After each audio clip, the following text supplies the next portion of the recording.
Almost. There we go. Okay, welcome everyone. I forgot to plug this in.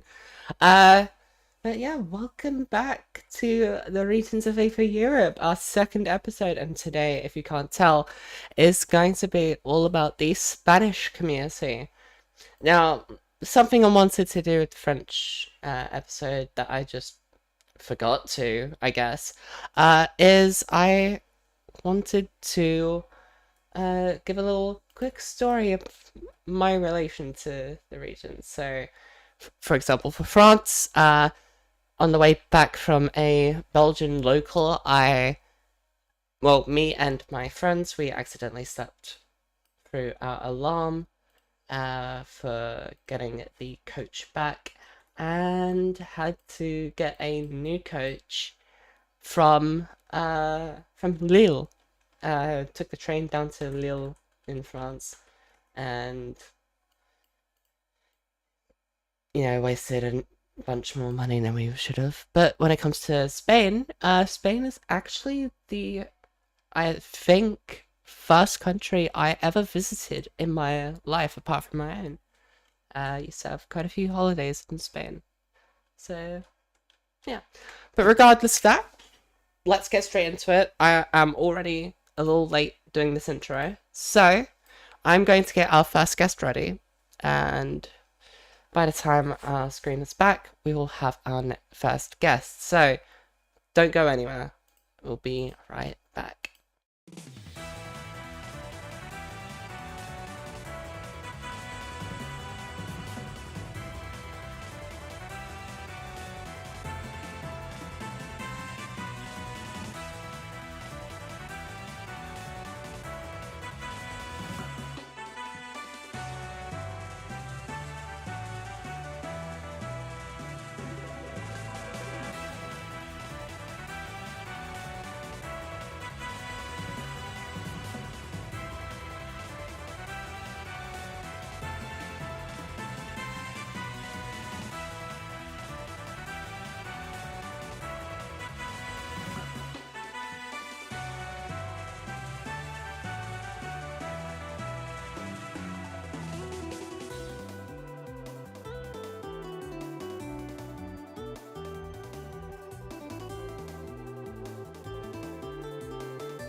Okay, so our first guest is ready, and for those who don't know who our next guest is, well, first guest even, they were 15th on the first Spanish PR, have a bunch of very big Spanish wins under their belt, even these days.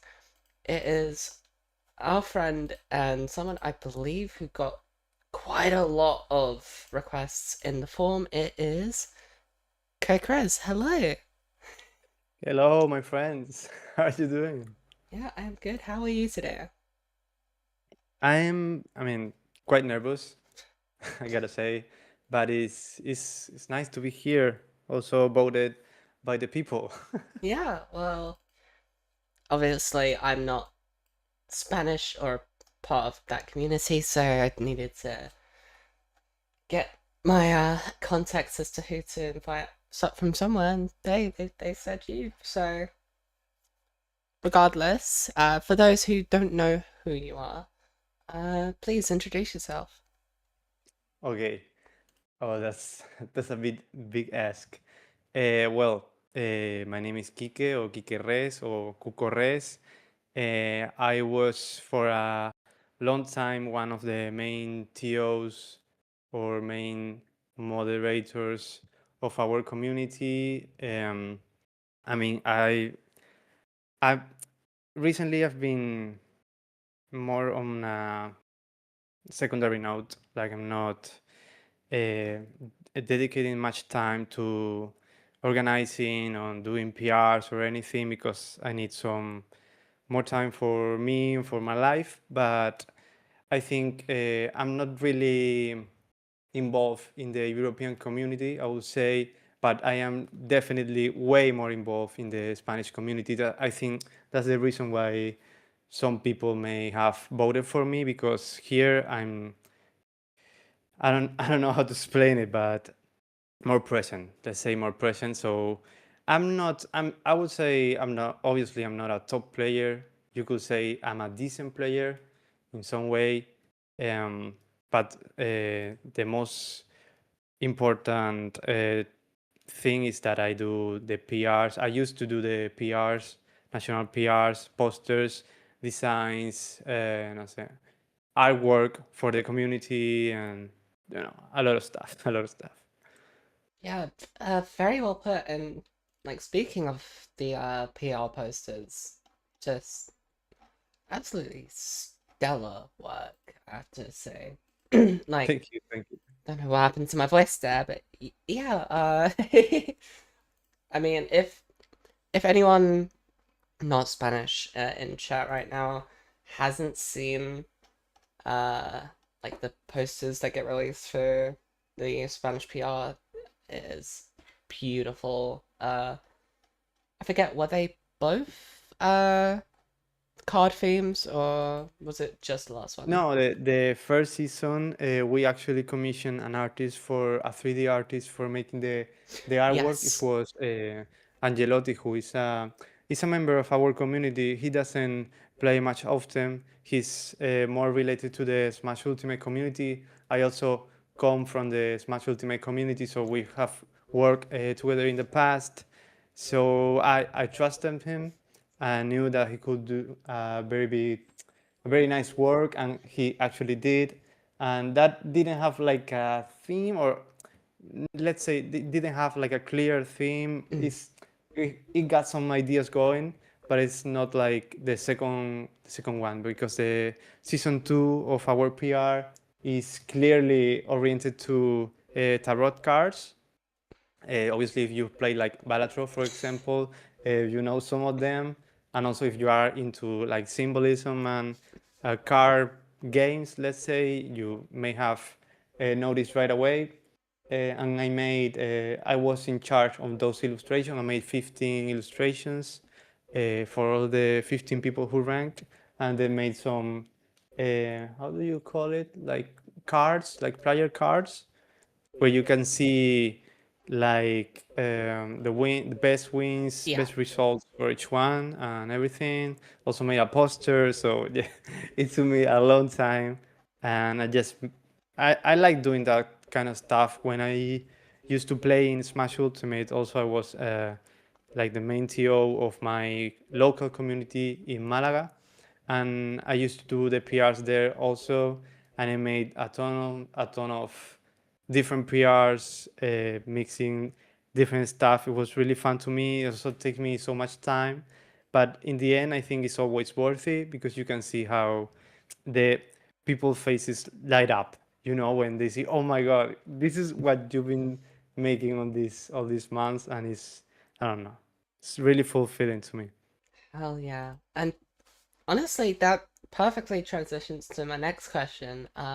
Obviously, you said about Ultimate being one of your past games. Any other past titles that you used to play before Rivals? I mean, you mean competitively? Yeah. Just Smash Ultimate. I played Ultimate for like, I don't know, 6 years or so. Really trying to grind and going to, traveling quite a lot. It really depends on the season, but yeah, on the last year, I was really out, only going to weekly sometimes, and I don't know, I wasn't feeling it that much. But in the end, Rivals 2 came out. I didn't play Rivals 1, by the way.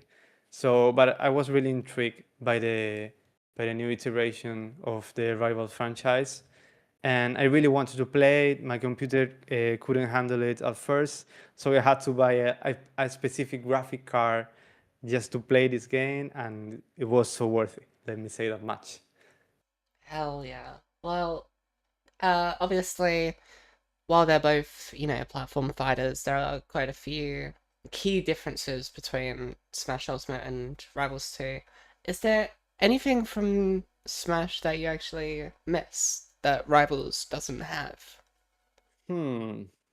I mean, not really. I would say, I mean, in Smash Ultimate you have like 80 different characters or so, so you can uh, play a lot of different play styles or characters. I don't know. That offers a lot of creativity, and but in the end, I really dislike some things. Also, competitively speaking, for example, the buffer system, I think is way too much. It's like way too much frames. I rather have I think it's 6 frames on the Rivals 2 buffer system. I'm not really sure. But it's also not like a melee. Like in melee, you have to be like really really precise, and it's way harder to do almost anything. So it's a bit more lenient. It's a little bit easier. So it's also more accessible, in my opinion, to the general public. But we are also a community of tryhards and sweats. So I don't know. I don't really miss a lot of things from Smash Ultimate. Actually, maybe my character. Fair enough. Uh, well, also, to anyone in chat that got startled by the fact that we only just started playing music, I forgot to turn it on earlier, so ignore that. But regardless, I mean, yeah, very fair enough. Again, yeah, the differences in buffering between Rebels 2, Ultimate, and like Melee, that is, it's crazy to go back and forth from. But Yeah, that will definitely mess you up. mm, but okay, if you don't mind me asking, who did you main in Smash? I mean, I mean, probably one of the worst character. Not the worst.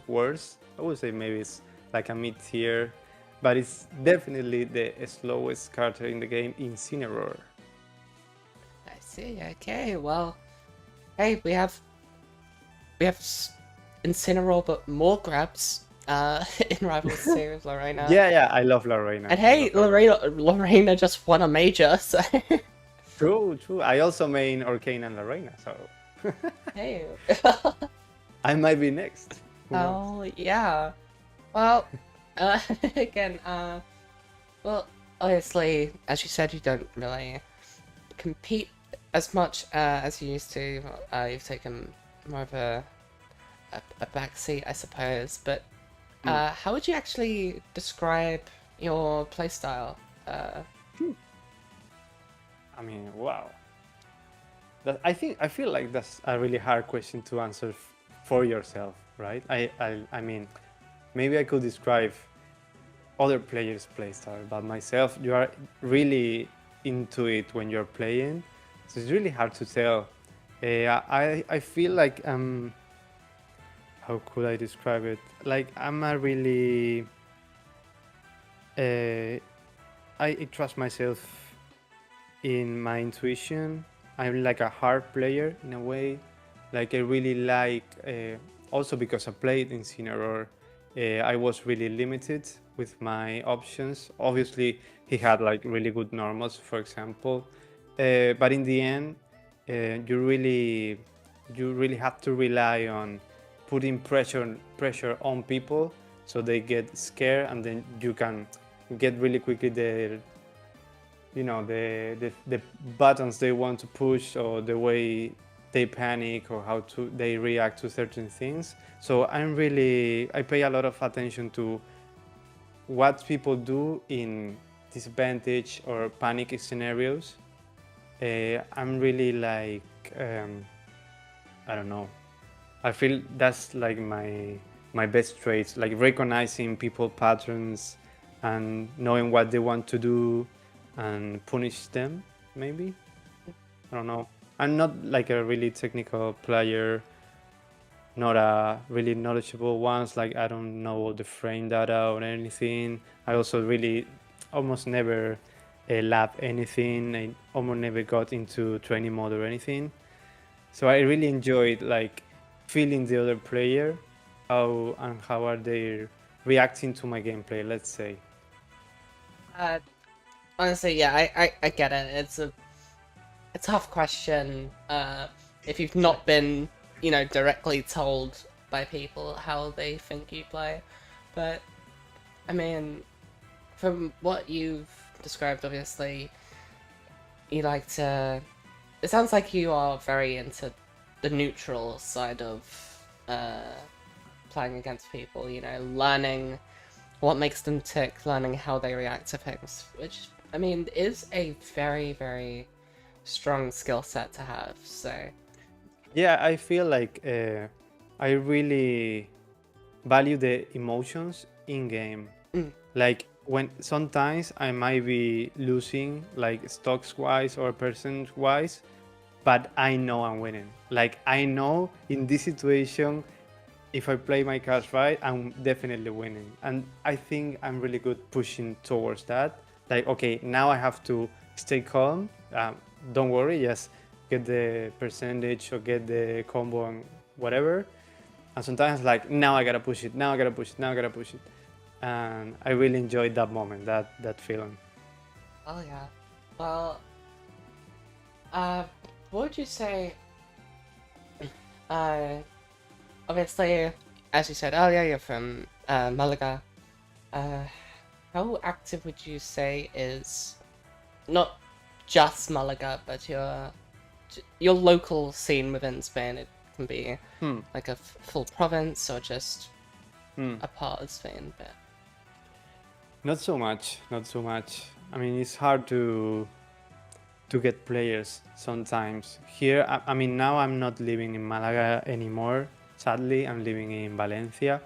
And in Valencia, we have like locals like once a month, maybe once every 2 months. And we get like 10 players, 12 players. I mean, it's not so bad, but it's also not so great. We have a couple who really good players, but it's not so much. I mean, it's pretty much the same everywhere in Spain. I feel like in every province you can get like that, like between 10, 15 players, and you can get more if you organize your tournament with a little bit more of time and announcement and getting people from other provinces to travel, like from Madrid, for example. Um, So you can get like 20, 25, maybe 30 sometimes if this is like a really big tournament. But I would say if you just depend on local people, you will get like 10, 12 or something everywhere, almost everywhere. Yeah. I mean, yeah, fair enough. But oh yeah. Don't know what just happened to my train of thought, but I'm gonna take that again. This is a live show, whatever. Uh, Obviously earlier you said how obviously you are a moderator and admin for the Spanish community and also uh, an organizer. What actually made you want to help on that side of the community with like organization and Hmm. support? I mean, it was a new game, and when it's a new game, there is obviously no community around it yet. So it you have to give it some times to the community to form, to take a form or something. And but also you can like in a way shape it, not in a bad way, but like trying to encourage people to play. And also one of my first ask to Mick, because Mick was already an administrator moderator in the Discord, because he also played Rivals 1 with Ridek.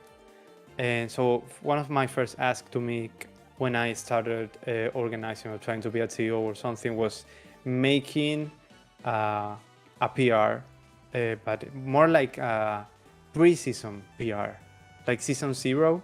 So from October lunchtime to let's say the final days of December, so right before 2025, there were like 2-3 months where the game just started. People started competing and trying the game out, and so we made like a PR really, let's say tier based, not like 1, 2, 3, 4, 5, 6, 7, but more like S tier, A tier, B tier, whatever, just to get people going. Because when people see a PR, even if it's not really accurate or it's just, I don't know how to explain it, like a temporary thing or really more vague, abstract, people are like, no, no, no, I know I can be S tier, I can be higher or whatever.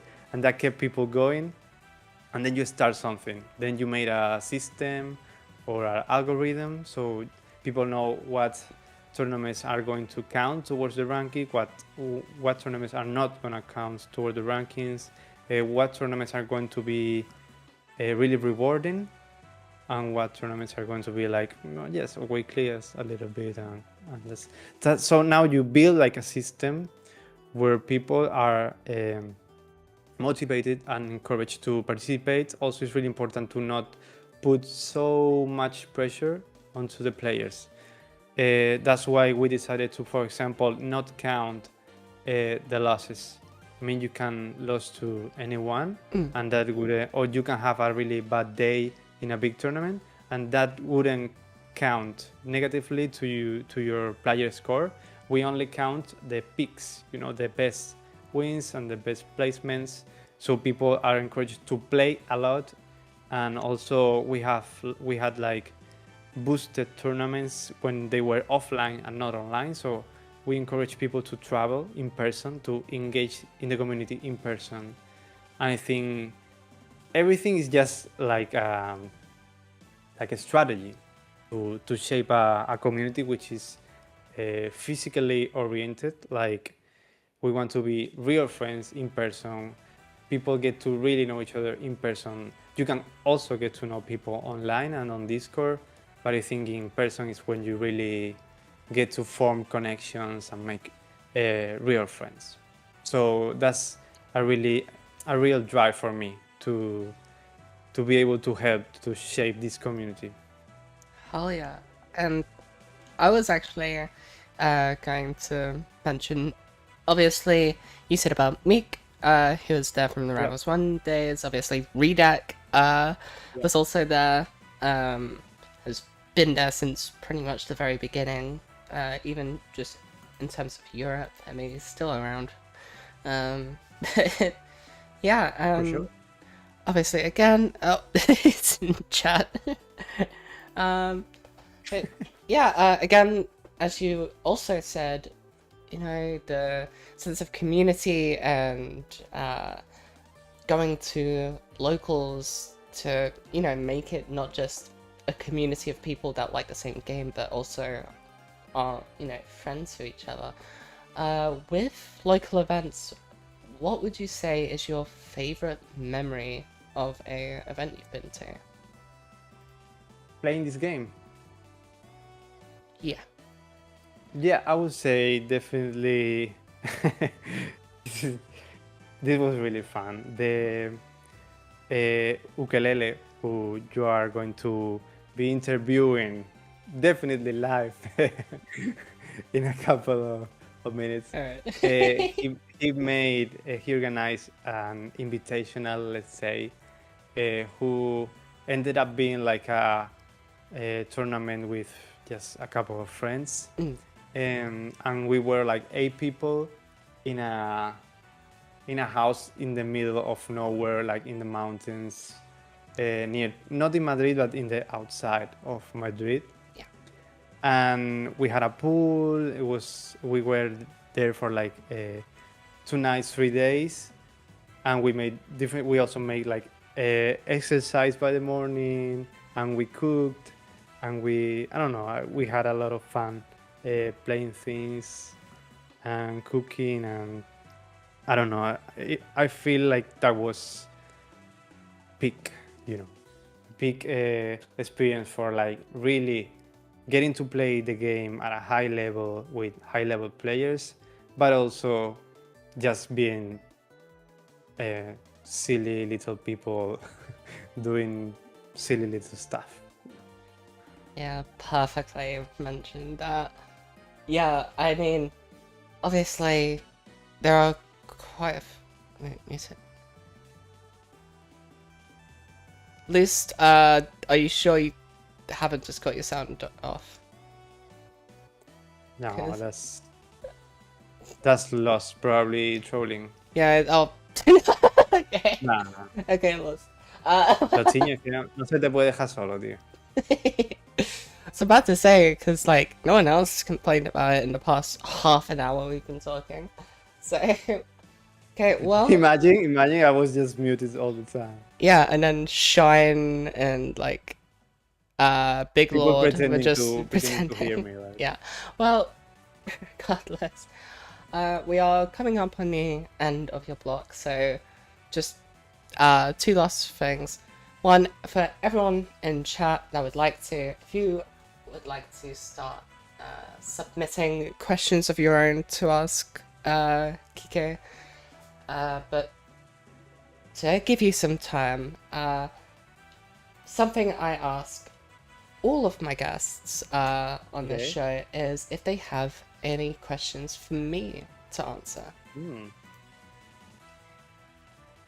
Okay, so let me ask you, how long have you been involved with the Rivals of Aether Europe community? Like, were you also involved in Rivals One, or when did you start and why? So, I started playing Rivals 1 back in, I want to say 2017, I want to say. Wow. Back on the Xbox One.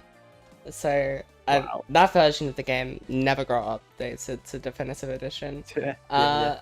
I joined Rebels of Aether Europe Discord, somehow managed to find people playing on Xbox, and for those who don't know,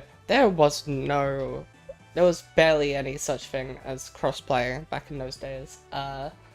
So I was lucky enough to, you know, get games, and then I fell in love with it again, got a good PC, so I got Definitive Edition in like 2018. And then a couple years later, there was like a way to do to join the mod team.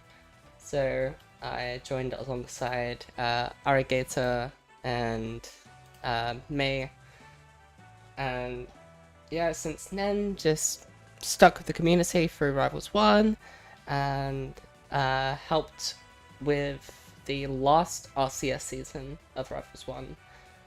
Did a bunch of like graphics and stuff. And then obviously Rivals 2 comes out. I fall in love instantly. I pick up running the amateur bracket, start streaming that, get into the creative program, and here we are all those years later. So yeah, I just wanted to give back to the community that I've, I guess, fallen in love with these past what, 8 years. Wow, so you've been here for a long time, actually. Yeah. Well, let's see. Has anyone asked any questions? No. Okay. Well, unless someone in chat asks a question to kick in the coming seconds, Preguntadme algo, perros. no, let's pad this out a little bit more. Obviously, last night at Evo, we got not only the reveal of GUI, the next character coming out, but also Mina the Hollower coming next year as the first guest character. Let's go. I mean, apart from that, who or what do you hope to see in the future when it comes to characters? Again, it can be To characters. yeah, it can be characters that have appeared in Rivals before, it can be guest characters, it can just be archetypes, or even just animals. I mean, it's hard to say. In my case, for example, I love penguins. So I think it would be really funny to have a penguin character. I love it. I would love it instantly. And playstyles, I don't really care that much because I really love Arcane and also really enjoy playing La Reina. So, but I also liked the design of Artemis, Artemis from Dungeons. That would be really, really cool to see, actually. Also, I think we need more female representation in our character player base. Hell yeah. Well, to close off this block, let's go through the questions we finally got. From Shine in the chat, Tinto de Verano or Sangria? I mean, very difficult. Too muy difícil. Because Tinto Verano is way cheaper, most of the time. But also Sangria, Sangria. Sangria. What can I say, Okay. Obviously. From Sand, tortilla de patata with or without onion? With onion. Today I tortilla with onion. Of course. There's no other way. Okay, and and from Big Lord, what are your thoughts on GUI so far? If you've been paying attention to the reveal. Yeah. I mean, I don't want to say too much, but let's say GUI kinda leaked a long time ago. Like, a long time ago. I mean, we didn't know much about it. Let's say the name and a really pixel white image. So we've been talking about the possibilities of GUI a lot of time. We've been talking about months. So it was really nice to actually see it in HQ. And I kind of expect it to be floaty. I don't know why. I expected like Kirby or something. So I mean, it was fine. It's looking good. And I also want to add, maybe potentially it could be like a really, really, really annoying character. I'm afraid it might be a bit annoying to play against. Yeah. I don't know playing as, but against. El Diablo. Well, with one final question, have you seen a better tortilla than Sans? let's say, you know, San, do you Yeah. know, you can ask him after, but Oh. did you know that San almost only eats tortilla and eggs? Like, Damn, he's bro. really picky with the food. That you can ask him after, Alright. after this vlog. Well, uh, But I will say not too hard. Uh, San's feelings. Let's say it was a great tortilla. hell yeah. Well, that is all the time we have for this block. I'd like to thank you again, Kiko, for coming. Thanks to you. Yeah, of course. Is there anything you'd like to say to chat? You know, share, to plug, whatever. I'm not really sure. I do music. You can follow me on Spotify if you want, which is also Kike Res. And also, for my Spanish moment, pues gracias a todos por votarme para que saliera aquí y espero que podamos seguir jugando a los rivales mucho tiempo. Un besito. That's it. Okay, well, again, thank you so much, Kikiras, for coming along. I will finally let you go. So, yeah, take care. Bye bye. Thank you. Okay, again, thank you very much to Kike Okuko Rez for coming along today. Now, as they've implied, our next guest wasn't able to make it tonight, so we have a pre-recorded interview from yesterday with them. So, hopefully I have set it up on OBS right. If I haven't, I'll fix it. But for our next interview, it is going to be a pre-recorded video, so we're not going to be able to do audience questions or anything like that. But regardless of all that, please enjoy our next guest. As I've hopefully just mentioned, our next guest wasn't able to be here during the live show, so we are doing this a day in advance. So regardless of that fact, please help me in welcoming our next guest. Currently sitting at 4th in the Spanish PR, it is Ukelele. Hello. Hello, hello guys, what's up? How are you today? Pretty fine, pretty fine. We just had like wait, I need to mute the damn. I hear myself to the right. It's okay, we had, yeah. Should I start over or Just had, what, 15 minutes of technical difficulties, but here we are now. I'm gonna get through this nice and quick. Good. So, yeah, no better way to begin than with an introduction. So please, introduce yourself for those who may not know who you okay. are. Okay, so if I for those who doesn't know who I am, I'm Ukelele. I've been a platform fighter player for like half my life. I started playing like 10 years ago. I'm currently like 24, so yeah, that's like half of my lifetime. I've been playing these kind of games. I started playing Melee, PM, some Smash 4, but I didn't like get to into the game pretty much. But I mainly played PM for the last 10 years, and since Regions of Aether 2 came out, I've been playing it as my main game, and I've been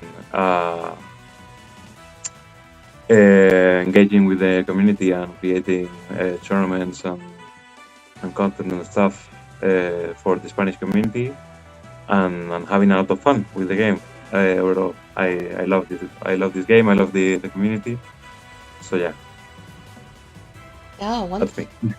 yeah, again, as you mentioned, you've been playing platform fighters for a long while now. Yeah. Again, what were some of your other games that you played before Rivals? For Rivals, that aren't platform fighters. I've played many games. Like everyone, I've played competitive games like League of Legends, Counter Strike, Valorant, and also a lot of single player games. I love visual novels, JRPGs, RPGs like Final Fantasy, uh, The Legend of Zelda. I love video games overall. So yeah, I've been playing.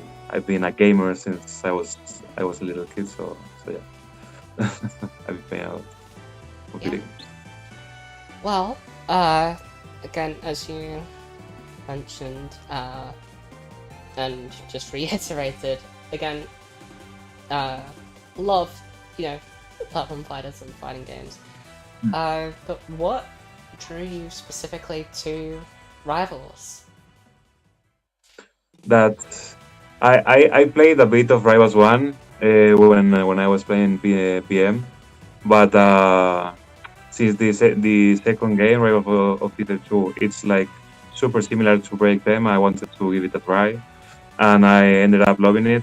I think it got like all the mechanics of the greatest platform fighters like Melee and Break Them and Smash Ultimate and mix them together. And the game is just awesome. So I just ended up playing it as my main game. So yeah, I also love the designs of the characters. I think they're pretty cool. And I also love the music. The music is also pretty good. I love like I personally love the first song that when the game came out. That I think it's Krag's theme. I love it. Yeah, I love Reservoirs' music as well. Yeah. It's also good. It's literally the reason I use it for the streams and such. Not just because obviously every character gets its own theme, so mine's all different characters. I really like the music of these games. But I mean, obviously apart from music, because you seem to love that. What is something you actually miss from the other titles that you used to play that Rivals 2 doesn't have? I don't really know, to be honest. Maybe I think like the Rivals 2 got the got the things I like the most. Maybe I don't know. Maybe the characters. I played the Rob in Break Them, and I liked him a lot. And there's no like some characters that are similar to Rob, but isn't there's no Rob in Rivals 2. At least for now. Maybe in the workshop there will be a future Rob, but yeah. Overall, I think. I really don't miss the other games. I prefer Rivals of Aether 2 a lot more. We had like pretty dumb stuff in Break Them and in Melee. So I think either studios made a great job at mixing the greatest features of each game. So yeah, I don't miss. I don't really miss the other games. Well, maybe the community, the PM players were like super nice to me. There's also a lot of people that switched to Rivals, like Dom from the Netherlands, Ine from France. They are lovely people, and I love that they decided to play the game as well, and I'm super happy to have them on the community. yeah. Honestly, that was just a very lovely answer. But just with that comment about obviously Rob not being in the game. I don't know if you've seen, but there seems to be a growing trend with the workshop of just remaking Smash characters. Yes. I saw there was like this presentation yesterday about the Rivals One characters from the workshop coming back to Rebel 2. So Mm. yeah, I remember that there was a row in Rebels 1 workshop. So maybe I'll try that. I'll try that. Yeah, I was more referring to before the 2D importer. People have just straight up been remaking like Ultimate Donkey Kong and Dr. Mario Oh, and Jigglypuff. I think I've seen. So I can already see in the coming years the full Ultimate roster, maybe even Melee specifically, just coming back to Rivals 2. But yeah, that would be like super cool and a super cool thing to have. To be honest. yeah, well, yeah, again, that was a very nice little answer to that. But rather sticking to Rivals 2, again, you are one of the best in Spain. Famously, probably the. Am I right in saying the best Galvan in Spain at least? Well, I've been struggling a lot to play to win against Sans Galvan, but he's like a very good player. I think he plays a bit better than me with my own character, but I respect it. I want to learn from everyone. I don't really care about who's the best. But yeah, you could say like I'm the best main for sure because no one else is mains Galvan. Yeah, that's more what I was meaning. Obviously, someone much better than you playing your character against you. It's Yeah. it happens. But No, but it's nice. It's I always love to have like someone to have people to learn from. It's a great tool for me to improve and think about new ideas on the matchups and stuff. So yeah, it's great to have great players. yeah, well, the question I was going to get to is how would you actually describe your playstyle? I don't know really. Everyone thinks that I there's a meme in Spain that everyone thinks I love playing neutral a bit too much. I like to like I love playing with my friends, so I want to play more with you. So I I tend to have longer games. But yeah, I usually like uh, I don't know. I think I'm better at describing how other people plays, but thinking about it, I don't really know how I play. I think I try to adapt or to how does my opponent play and trying to like counter specific habits or specific uh, like game plans and trying to adapt to them and how to play. I think I play a lot of fundamentals Yes. and stick to them and try to adapt the more the I try to adapt to everyone. Yeah, so very adaptive and again, neutral heavy. Is Yeah. what I'm hearing. Which fair enough. I mean, Galvan can be a neutral demon, and that's just Yeah. from what I've seen of other players as well. You know, players like let's say Ghosty20 is a very notable name to me specifically. But yeah, I mean, apart from playstyle, what actually would you say makes you want to compete? I mean, obviously you're on the PR, so you have definitely, you know, competed in the past, and I assume continue to do so. Maybe not as much in the past year, but obviously competition is a huge part of this game. So what would you say Yeah. makes you want to compete? Maybe what? Sorry. Sorry. What makes you actually want to compete Oh, in okay, an okay. event? When when I was a bit younger, I wanted to be the best and play to become the best player in the world. I think like everyone does at some point. But I really enjoy like going to tournaments and meet my friends and play some games with them.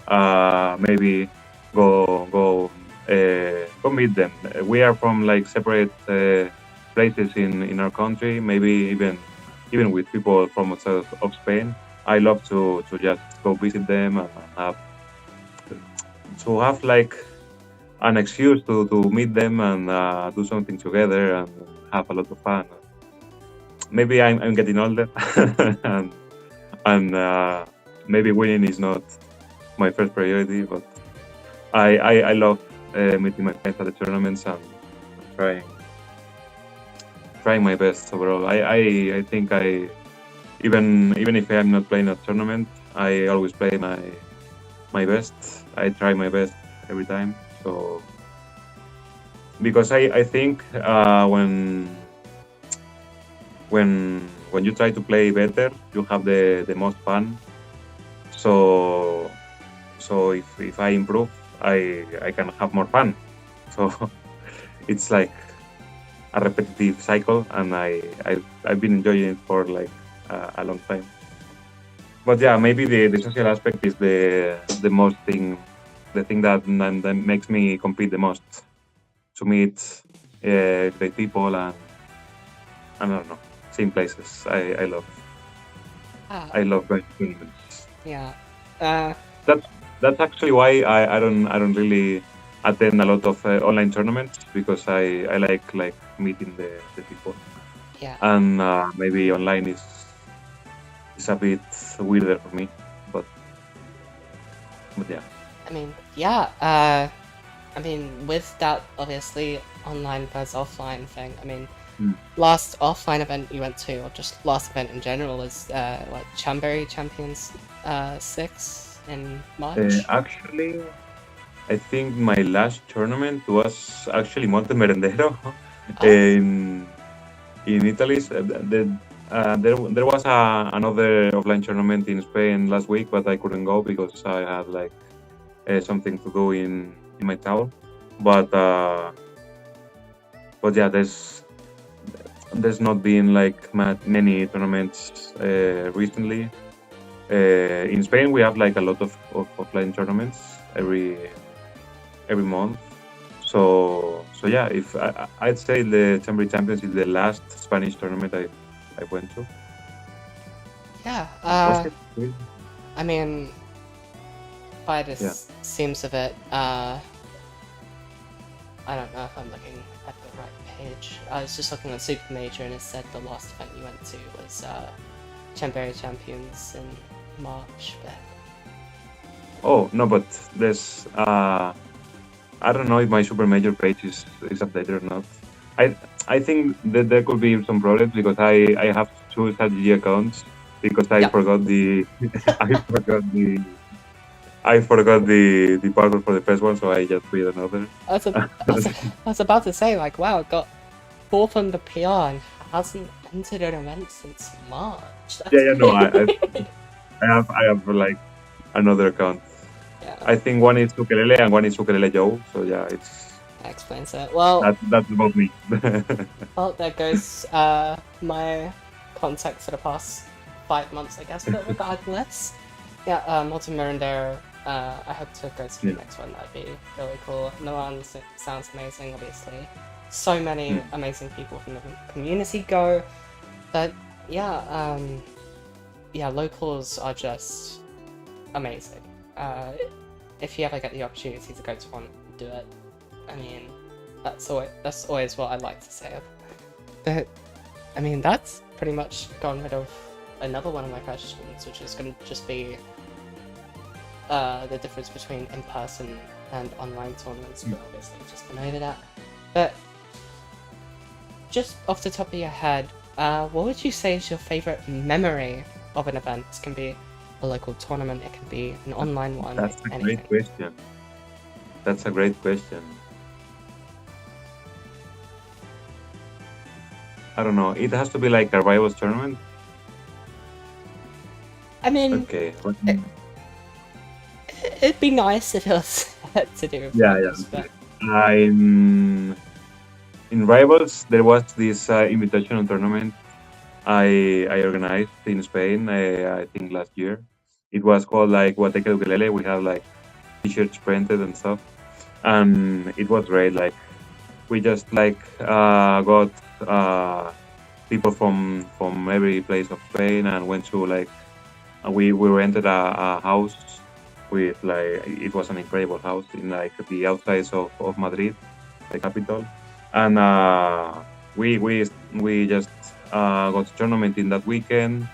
We had a lot of fun. We like made a lot of activities and had so much fun. It was like a great experience overall, and it is great. It's great like having like more personal events. Invitationals are like great. That I that's one thing I like a lot of having like a small community. Is like you can do more personal stuff and get like more bonds with the community, and I had a lot of fun at the tournament. And I think many people, the people that could attend, had also like a great weekend overall. So yeah, that's the best memory I have from from this game. yeah, that's lovely. Yeah, again, even if it's just in your country, in your province, Mm. if you have a local community, it is one of the greatest parts of online Yeah. gaming. But yeah. Oh, and I just remember I love the when we were at the last Monte Merendero and lost popped off at the tournament and we were cheering for him. It was crazy. It was crazy. Like we had so much fun. He was playing amazing. People was like amazed of how did he play. So yeah, I think that's one of the that's also one of the best memories I have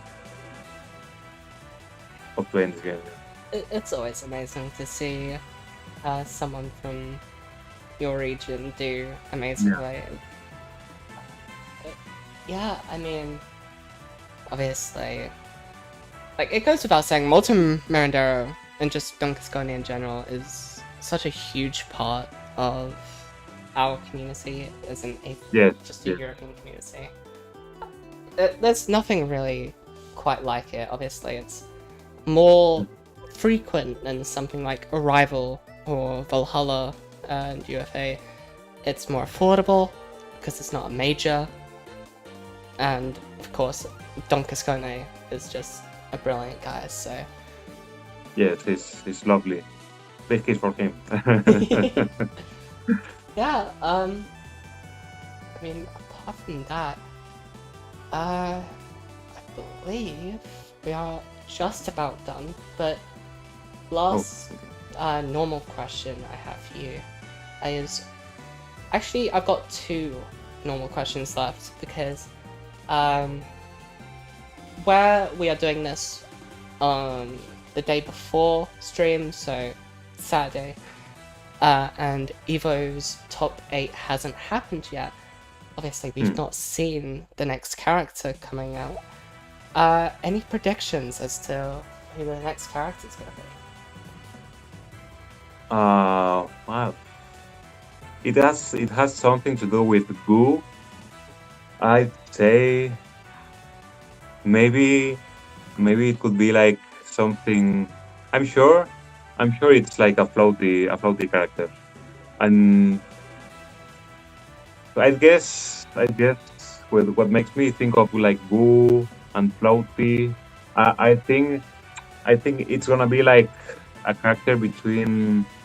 There's no like Kirby or Jigglypuff in this game. So I think maybe it could be like a character that resembles those characters, and maybe more floaty, gooey, like a ball or something. Yeah, That's obviously. my bet. That's my bet.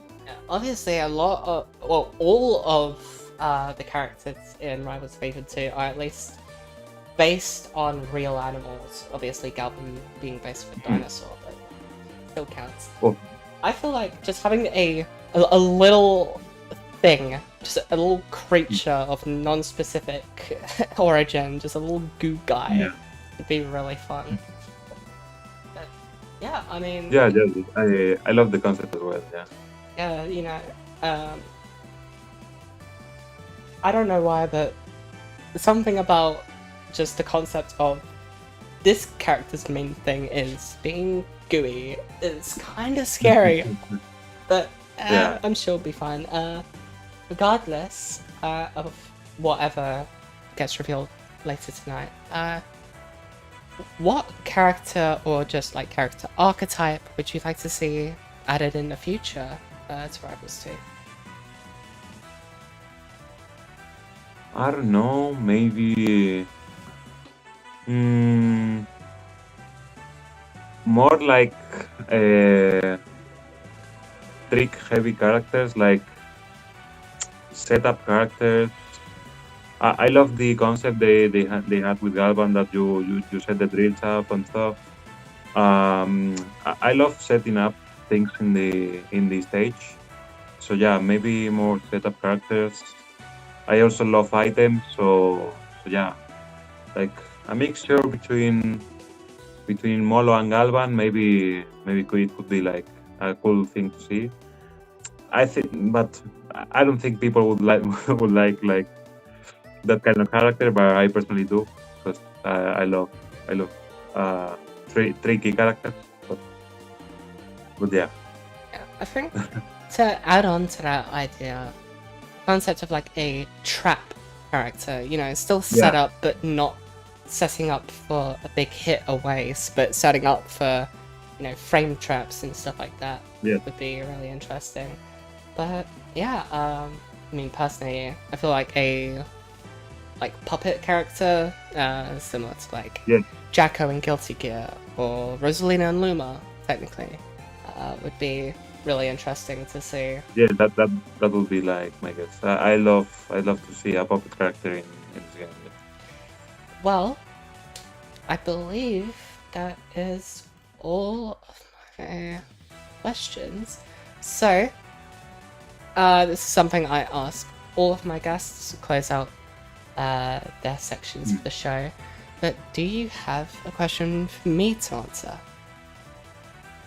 So actually, I do. I'd love to know, how did you get the idea of this interview series? Yeah.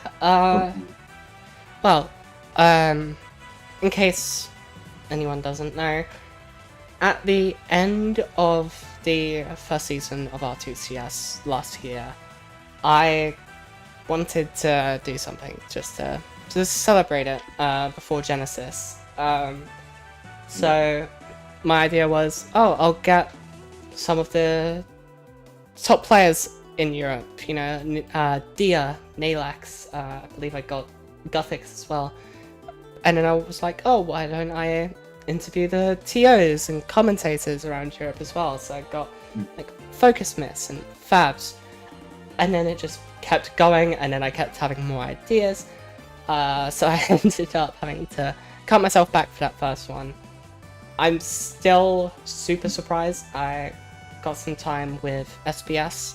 This was at the end of his journey with Aether Studios, but he was more than welcoming to come on the show. And then, after that, the first thing I thought of as soon as I was done with those interviews was doing it for the regions of Europe. So, of course, the first one was either going to be, France, the UK, or Italy, just to test out, since they are arguably the three, I don't want to say biggest or main regions, but it's, Yeah. has some of the more prolific members of the European PR. And then obviously after that, that did pretty well. So I did another poll. Obviously, here we are now with Spain, which I'm very excited about. But yeah, honestly, I think the main thing is I want to just highlight every single part of this community I can, whether it's by hosting URAS for amateurs or going to each of the regions and highlighting specific members of those communities. I feel like obviously I've been given this platform with Rivals Europe, and what goes a platform if you don't use it for something fun and uplifting? So yeah, I just thought, hey, I'm really good at talking, so why not? Thank you. That's a very nice question, Ukulele. And before we say goodbye, is there anything you would like to say to our, I guess, future audience? Go to every tournament you can. If you're like doubting, you have some doubts. If you're gonna have fun, or is it gonna be worth it? I can assure you, it's gonna be the worthest thing you will ever do. Go to every tournament you can, meet all your friends all the time, and enjoy the community, enjoy the game. There's some like rough times. Always there's rough times in competitive games and stuff, but overall, think outside the game for a bit and try to enjoy what all the people in the community have created. Enjoy the game, enjoy yourself,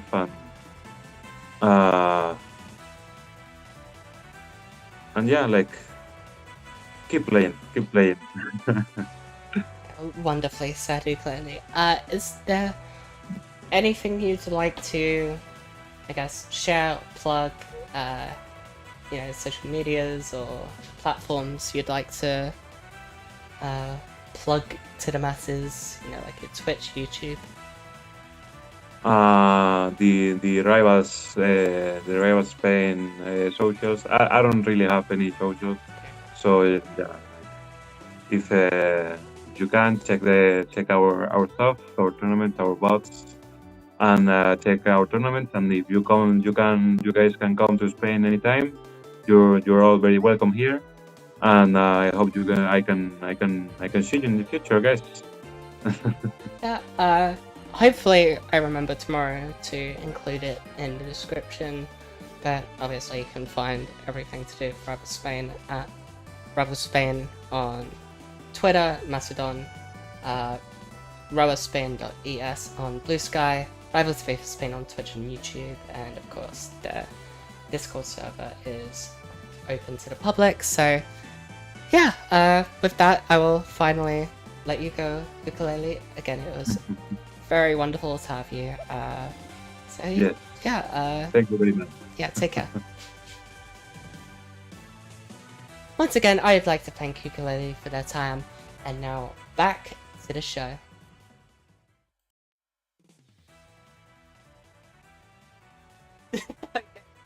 Yeah, I hope you all enjoyed that interview with Ukulele. I know I sure did. But we are back to the show proper. So everyone give a huge thank you and lots of love to Ukulele. But we are going to be moving on with our next live guest. So we are going to take a quick break so I can get them and myself ready for that. So don't go anywhere. We'll be right back.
Okay, welcome back. I know it was a bit of a longer break there, but we have our next guest ready. Before that, hello Frudel. This is not a bracket. This is a interview show with the Spanish community, but that means we have our next guest. You may know them as perhaps being a two-time Spanish PR player, but also the head TO of Cityfest, our friend Meek. Hello, Meek. Oh, forgot to unmute you there. There we go. Yeah, I'm good, thank you. Yeah, it's okay. Quite it early, so.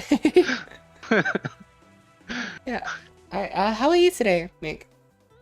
Well, I'm pretty nervous, but because I'm not much for an interview, but I will make an effort Fair this enough. time. Well, there's no harm in trying. So, but yeah, for those who may not know who you are, please introduce yourself. Hello, I'm Mick. I'm from Barcelona, Spain, and I'm a Rivals 2 player and TO in the Spanish scene. I mainly focus on organizing tournaments and helping the community grow. I play Apsa. Not many players like that character, but it is what it is. And that's me. Hell yeah. Yeah. Again, as mentioned before, you've been around for a while. Again, mostly as a TO, but you know, still a pretty good abser in your own right. As proven by being on the PR both seasons. But yeah, I mean, again, been here a while, and if it wasn't obvious by your Twitter handle, what was what was your main games that you played before Rivals? I played every Smash game, 64, Ukelele, Brawl, but I started on Brawl. In community, I found like some friends and make tournaments, but that point was in Brawl. Before that, I was playing casual. And from Brawl, I moved on Smash 4. In between, I played some Project 10, and then Ultimate. I was very bored of Ultimate, so I went to Rivals 2 after that. Yeah, I say it every time someone answers with Smash, but yeah, that's a, you know, pretty common place to start. I mean, Rivals is also a platform fighter with a lot of similarities to Smash, so it's logical. But yeah, I played Rivals 1 too, Yeah. but that was very little time, so I don't count it as much. Really. Fair enough.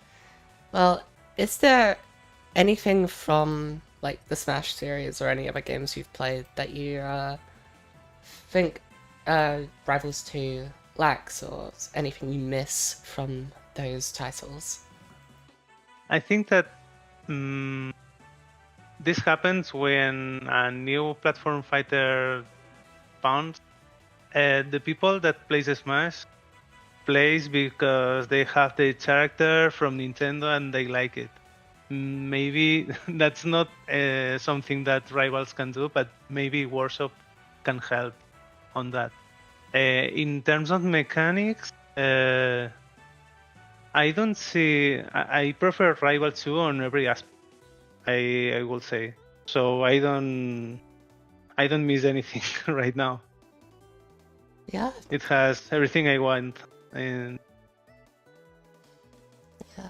Well, yeah. Honestly, Rivals 2 is in a pretty good place right now.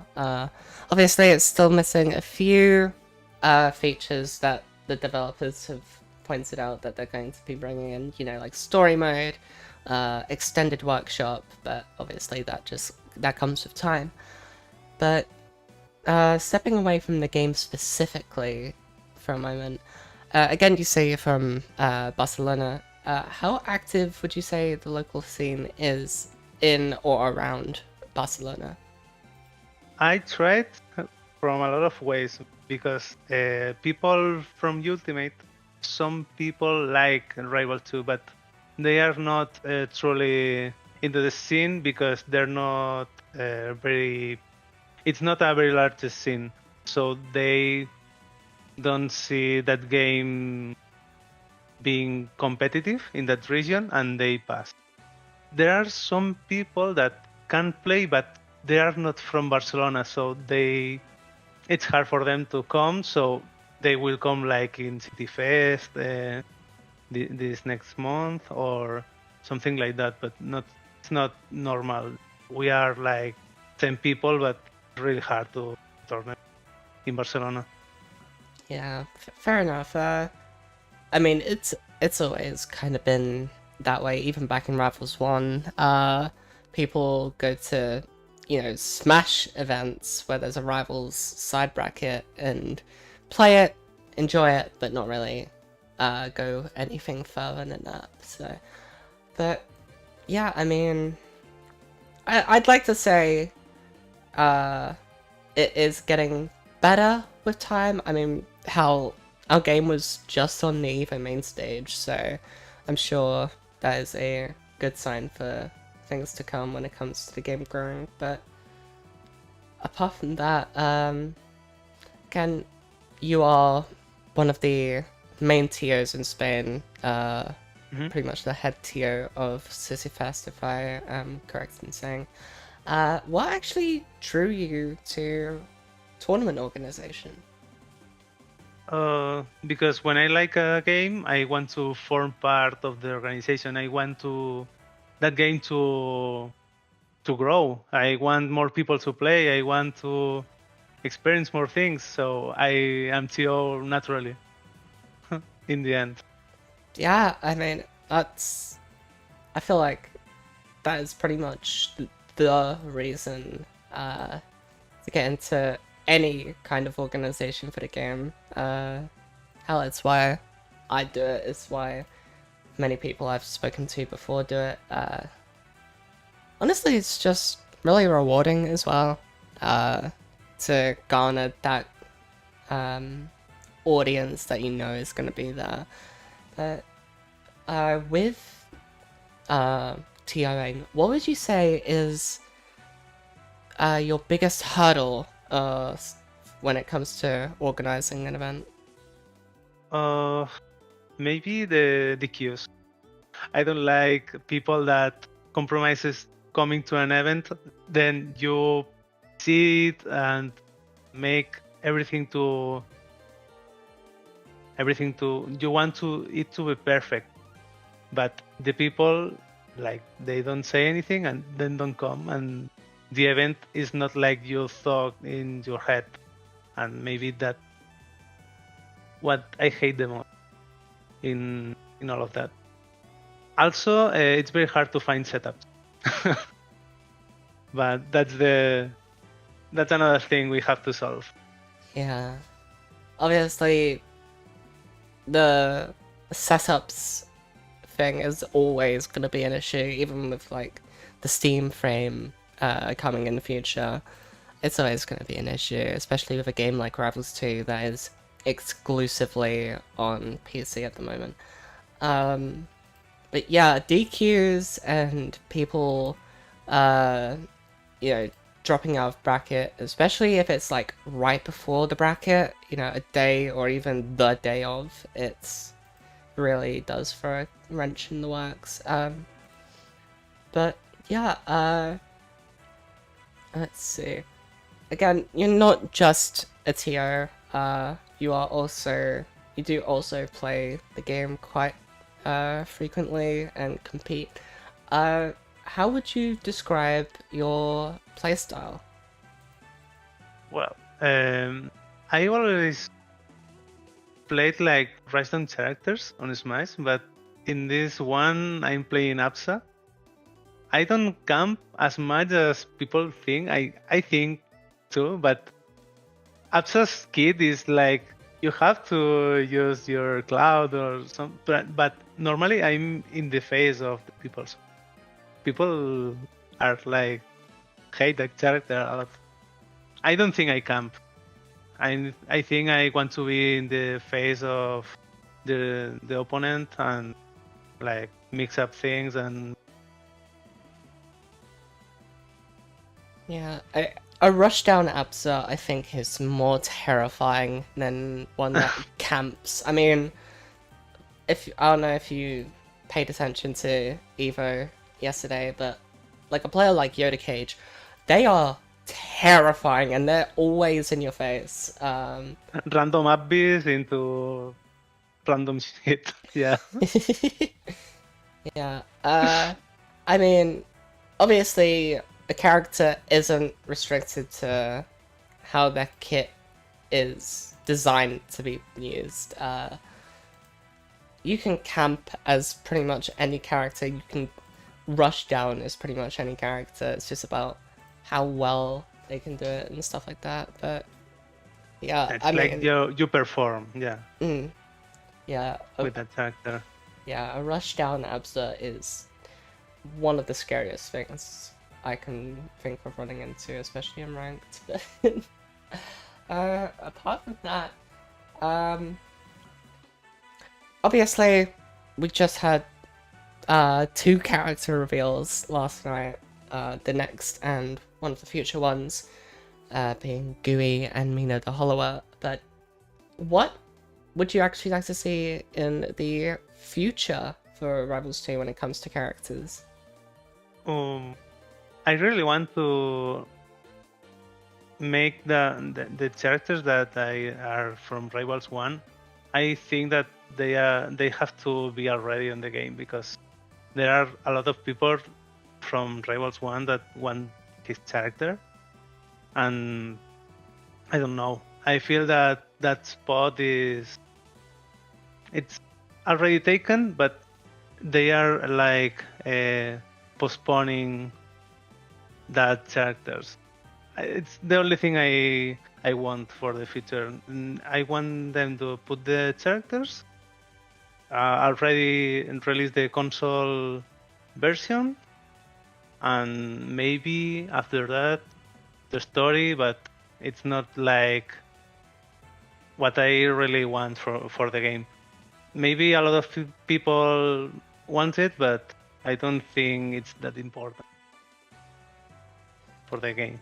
Yeah, very well spoken. I mean, the devs, Dan especially, have brought up many a time that they do want the full Rivals 1 cast, obviously probably excluding Shovel Knight and Ori, in Rivals 2, but obviously they still need to balance putting in new characters, characters from other Aether projects, so it's a tough thing. Hopefully the game still gets supported long enough for the Rivals 1 cast to fully be in the game. I'd really like to see that.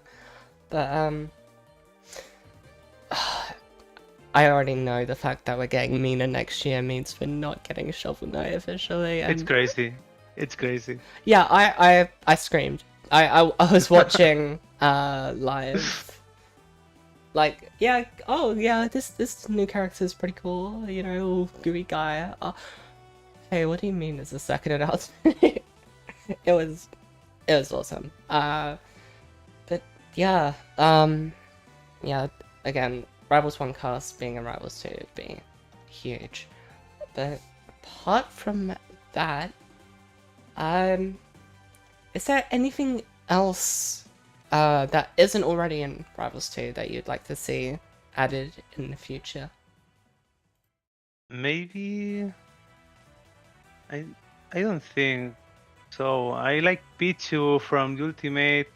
That Ori had that thing that it's pretty fast and had a lot of combos. I want a character like that. Maybe Maple, but I don't really like Maple. I don't know if it is for the rap or something, but I need something that hits really hard, it's fast, but volatile. I think I want that. It's already on the game, but I don't think I don't.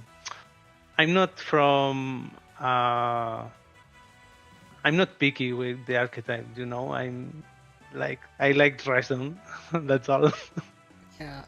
You know, yeah, more glass cannon kind of characters. Yeah, Obviously, we have quite a few heavies in the game at this point. I mean, even without characters like, you know, Galvin and Attilas that were released, yeah, we had Loxodon, we had Crag. Hell, Zetaban's kind of heavy, but obviously not a heavyweight character, you know what I mean? But, you know, just fast, light, gets in your face, does a lot of percent fast, dies even faster. That would be, yeah, very, very fun. But, now, this is a question I like to ask my TO guests specifically. Just for fun, how confident are you in your own seeding for events? In my own seeding, mm, I don't know. I'm not. Very confident in my seeding normally. I can place very well or very bad. So I'm normally place. I put myself lower than other players that maybe I could win, but I don't take the risk. So I put myself lower just to be safe. I don't know how to say it, but yeah. Yeah, and sorry, Kikeras and chaps, my seating is immaculate, tell me. Yeah, fair enough. Last time I entered my own tournament, I tried to be like, oh, I could maybe beat this person. I don't know, I went 0-2, because I seated myself just a little too high. So yeah, I get it. Now, this is very much a for fun question, which should not be taken at all seriously. Should TOs be allowed to enact capital punishment against attendees that hold up the bracket? Yes. Well, very No. concise answer. No, of course not. A very, very concise answer. I feel like every time I've asked that question on the show, I've gotten like a full paragraph from the guest, but yeah, just a simple yeah. Yeah, good. It's annoying, but nothing too It's very annoying. too major. You can do really much about that.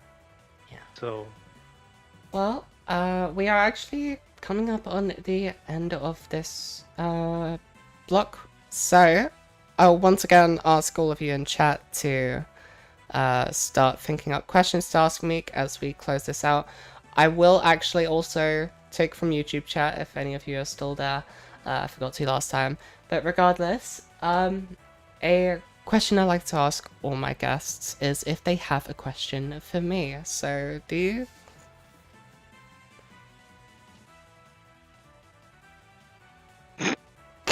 Okay.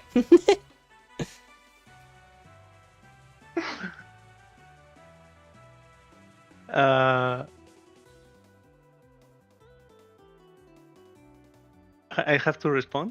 Oh yeah, I was asking if you had a question for me to answer. From me. Yes. Maybe I have one.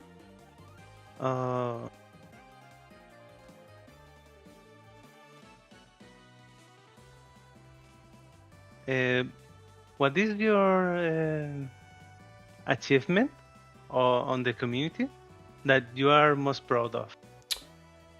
Ooh. Okay.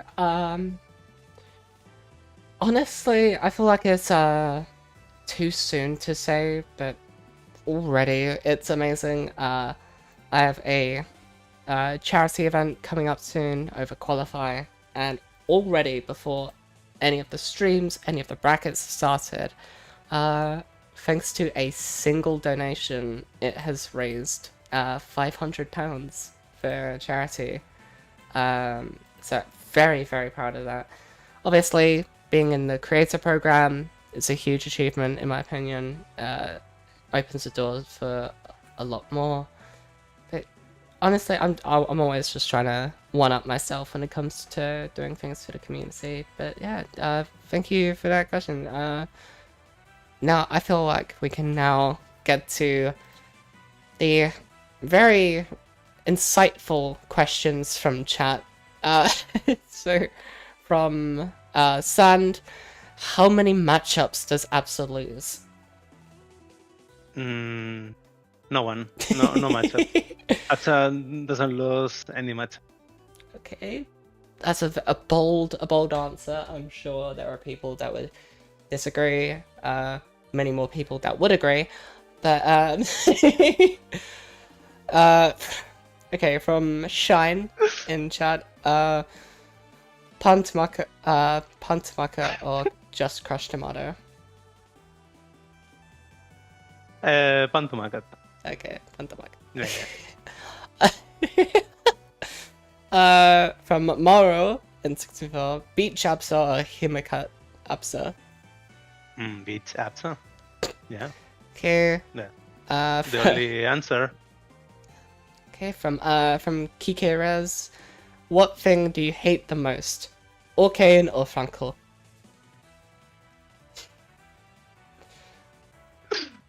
Orkane. Okay. Well, thank you very, very much for your time, Meek. It's a pleasure to have you.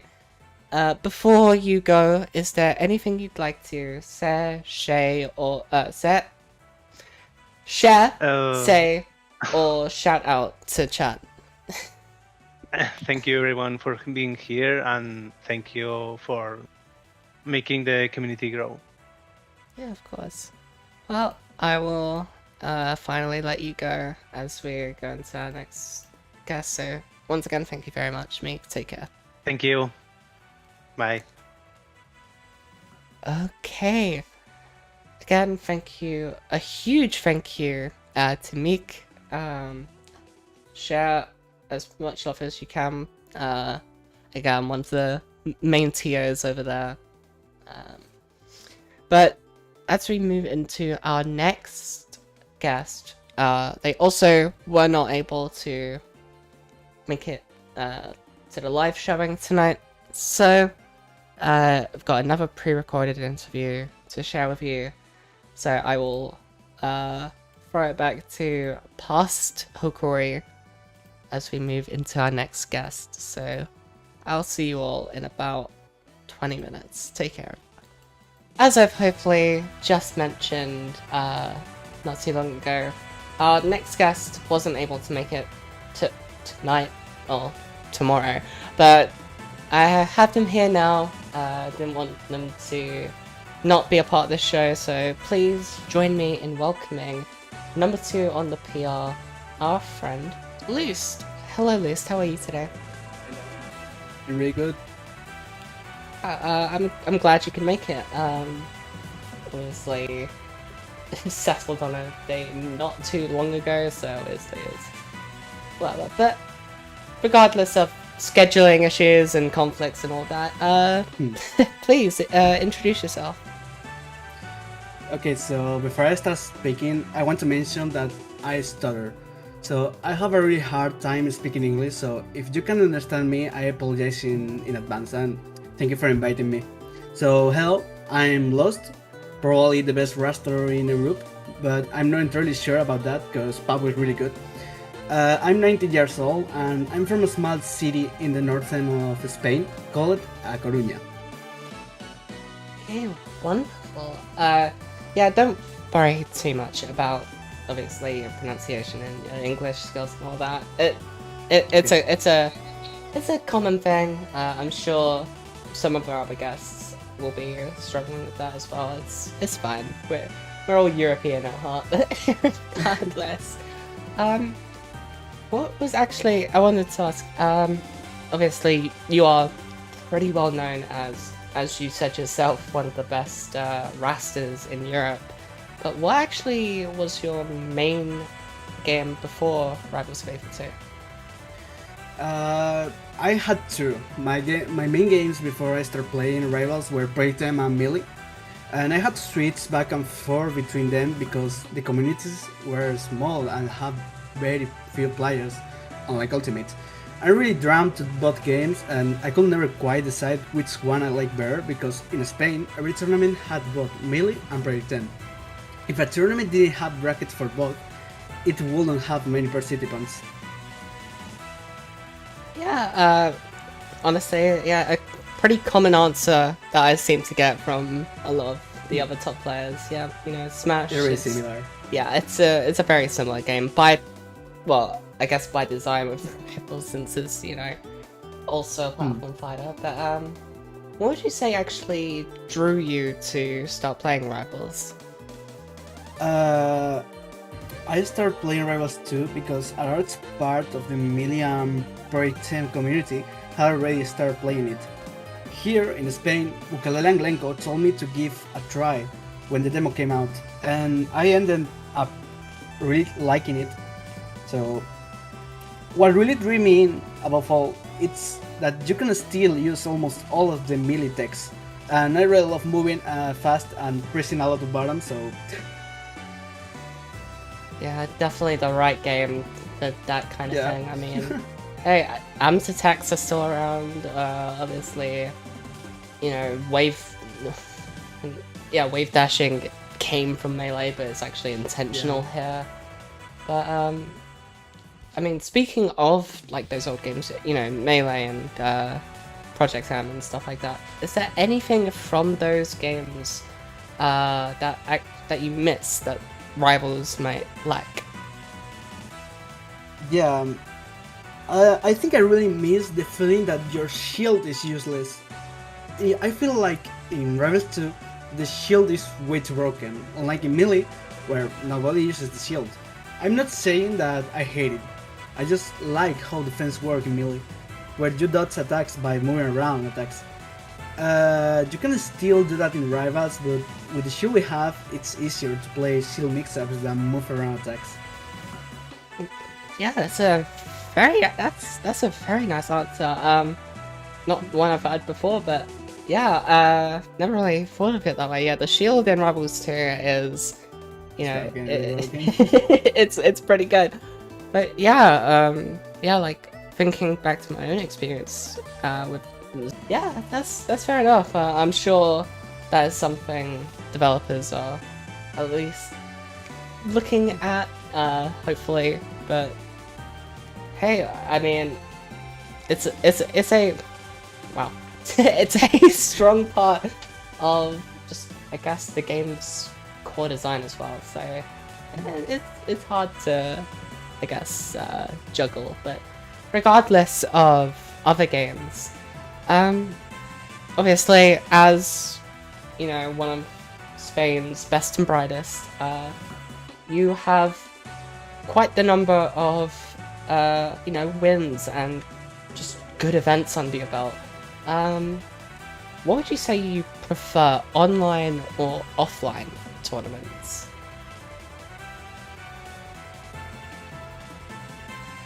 I really prefer in-person, like local tournaments more than online, because I can call my opponent in online. I can call my opponent an idiot if I lose, and in person it's more complicated because they can literally hit me with his controller, then controller, and break it in my face. So it's really good playing in local because it's where the masks fall from our faces. Fair enough. It's a really hard way to explain, but No, I yeah, get, I think I get it. Yeah. Obviously, in the safety of your own home, you're not gonna get attacked for getting a little salty. But yeah.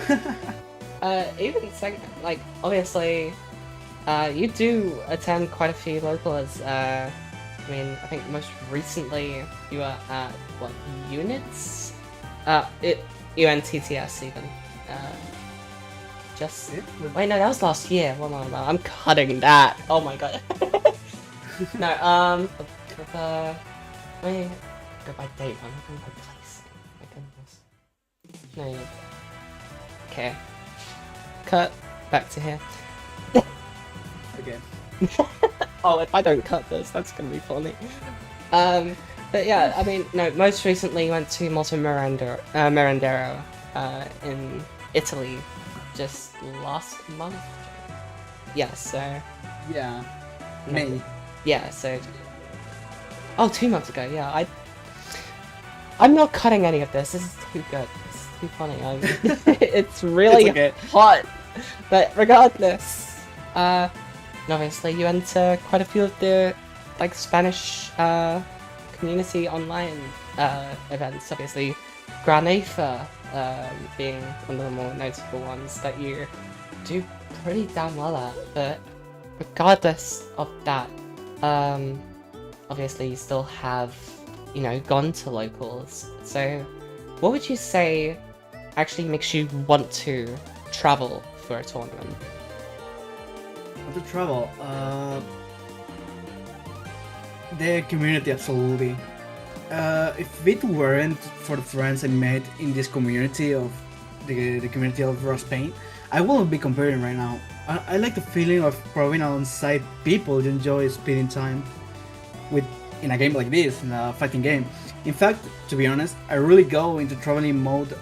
All my experience comes from just playing against other people, my friends.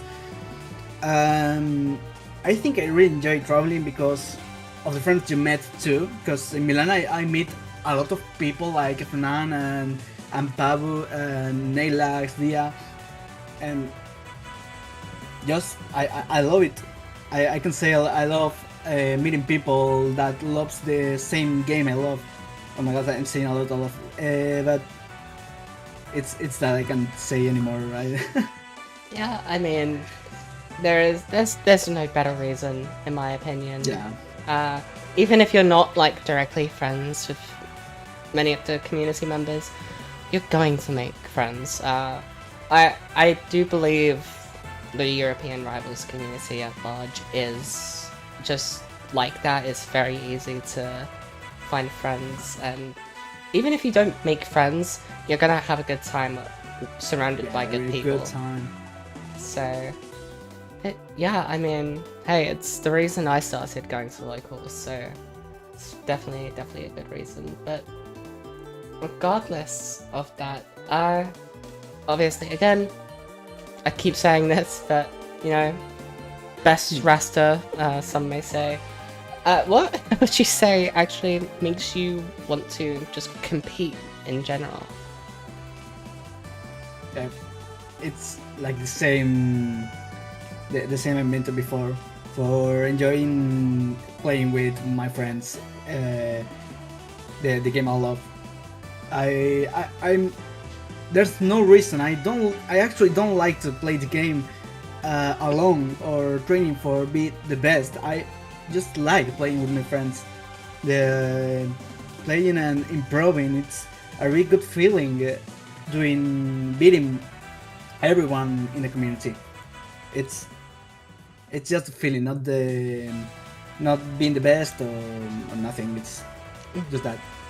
Yeah, I I'm mean, not sure if I played well, but yeah, I mean, yeah, obviously, if you're not enjoying the game, there's no point. And hey, enjoying a game like this with friends really it does make a huge difference than just, you know, having a bit of fun by yourself. Yeah. Having lots of fun with friends makes a world of difference. But moving slightly away from just competition, how would you actually describe your playstyle as a... to be honest, I don't really have my own playstyle. It depends a lot on who I'm playing against.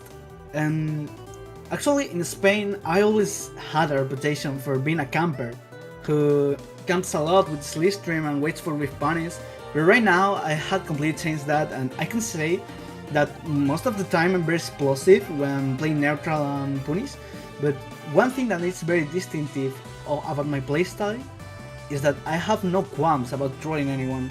If you remember the clip against Force Karen, just I love trolling everyone, and it's a good feeling too, and it's very distinctive of my playstyle. Hell yeah. Obviously, there was quite a few patches, especially earlier in the year, that kind of nullified Raster's ability to slipstream camp. So, but I'm just glad that didn't stop you from doing really good. But, yeah, I guess there's not many questions left. But regardless, obviously, Evo is, well, currently tonight is the top 24. Yeah. Would have been yesterday live on stream. So you are, I think, the only person I get to ask this. Who do you think is going to get announced tonight? I really done told, because we have in Spain we have a guy called Petri Pillos that is really japper. It's a japper, and he always say that Dan we call him Dan Fornite because Fornace is really funny for us. But we think, I'm saying in name of Petri Pillos and I, it's that they're gonna add a character that is more faster than first one, and because the last DLC characters we had were really slow. I think, in my opinion, all the characters that they add are really slow. So in this time, I think they're gonna add someone fast. And Petrikios said that the new character is gonna be really fast, and he's gonna main it. So I think it's gonna be a new character that we don't know, or maybe more locals. I don't like Pomme, and I don't want to know. I don't want to believe that it's gonna be Pomme, because I don't like her, and I don't like Pete's character. So if it's Molo, I think it's Molo or another character that is faster than Forsman. Fair enough. I mean, obviously, I don't know if you've been seeing, but they have the Goo Room at Evo where people are able to play the character early access. The concept of it being a goo character sounds terrifying to me. Yeah. It's like conceptually just goo.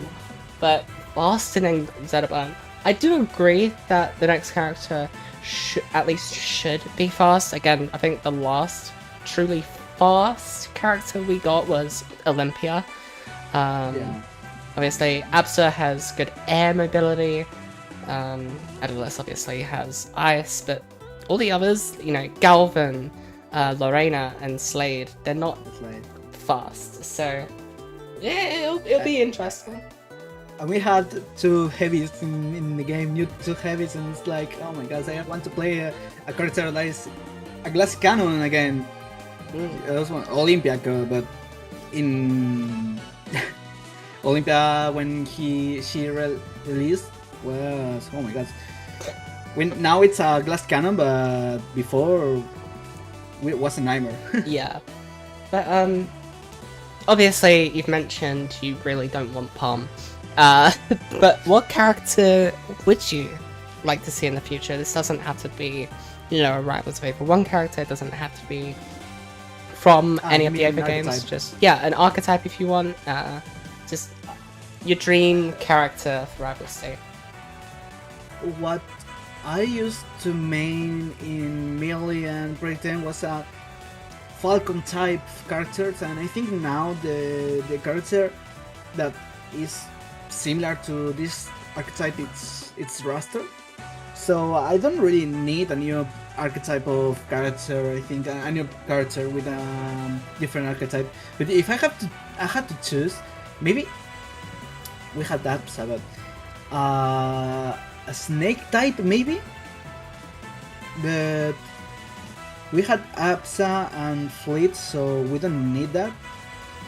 So I don't really know. I feel that the archetype that are now established in the game are perfect. So I'm not sure. I'm not really sure. Maybe a Rustam character. We need a Rustam character. We only had Maple. Yeah. So maybe a Rustam. Yeah. Yeah, I mean, fair enough. Obviously, the closest I can think of to Snake's archetype is Eliana. But at the same time, that is so air mobile, and that's terrifying to think of with the current meta of Rebels 2. But honestly, you know what, just because obviously we got the roadmap update yesterday, well, Friday.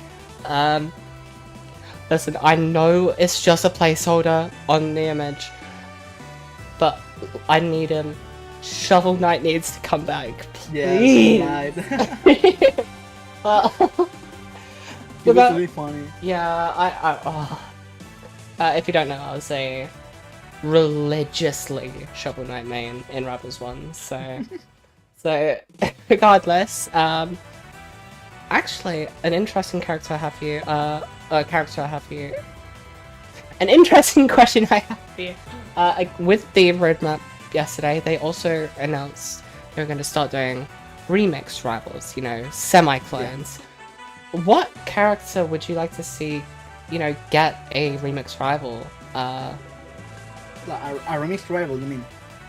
Yeah, as in, so the cast we already have, what would you like to see a new character with just a tweaked version of them instead?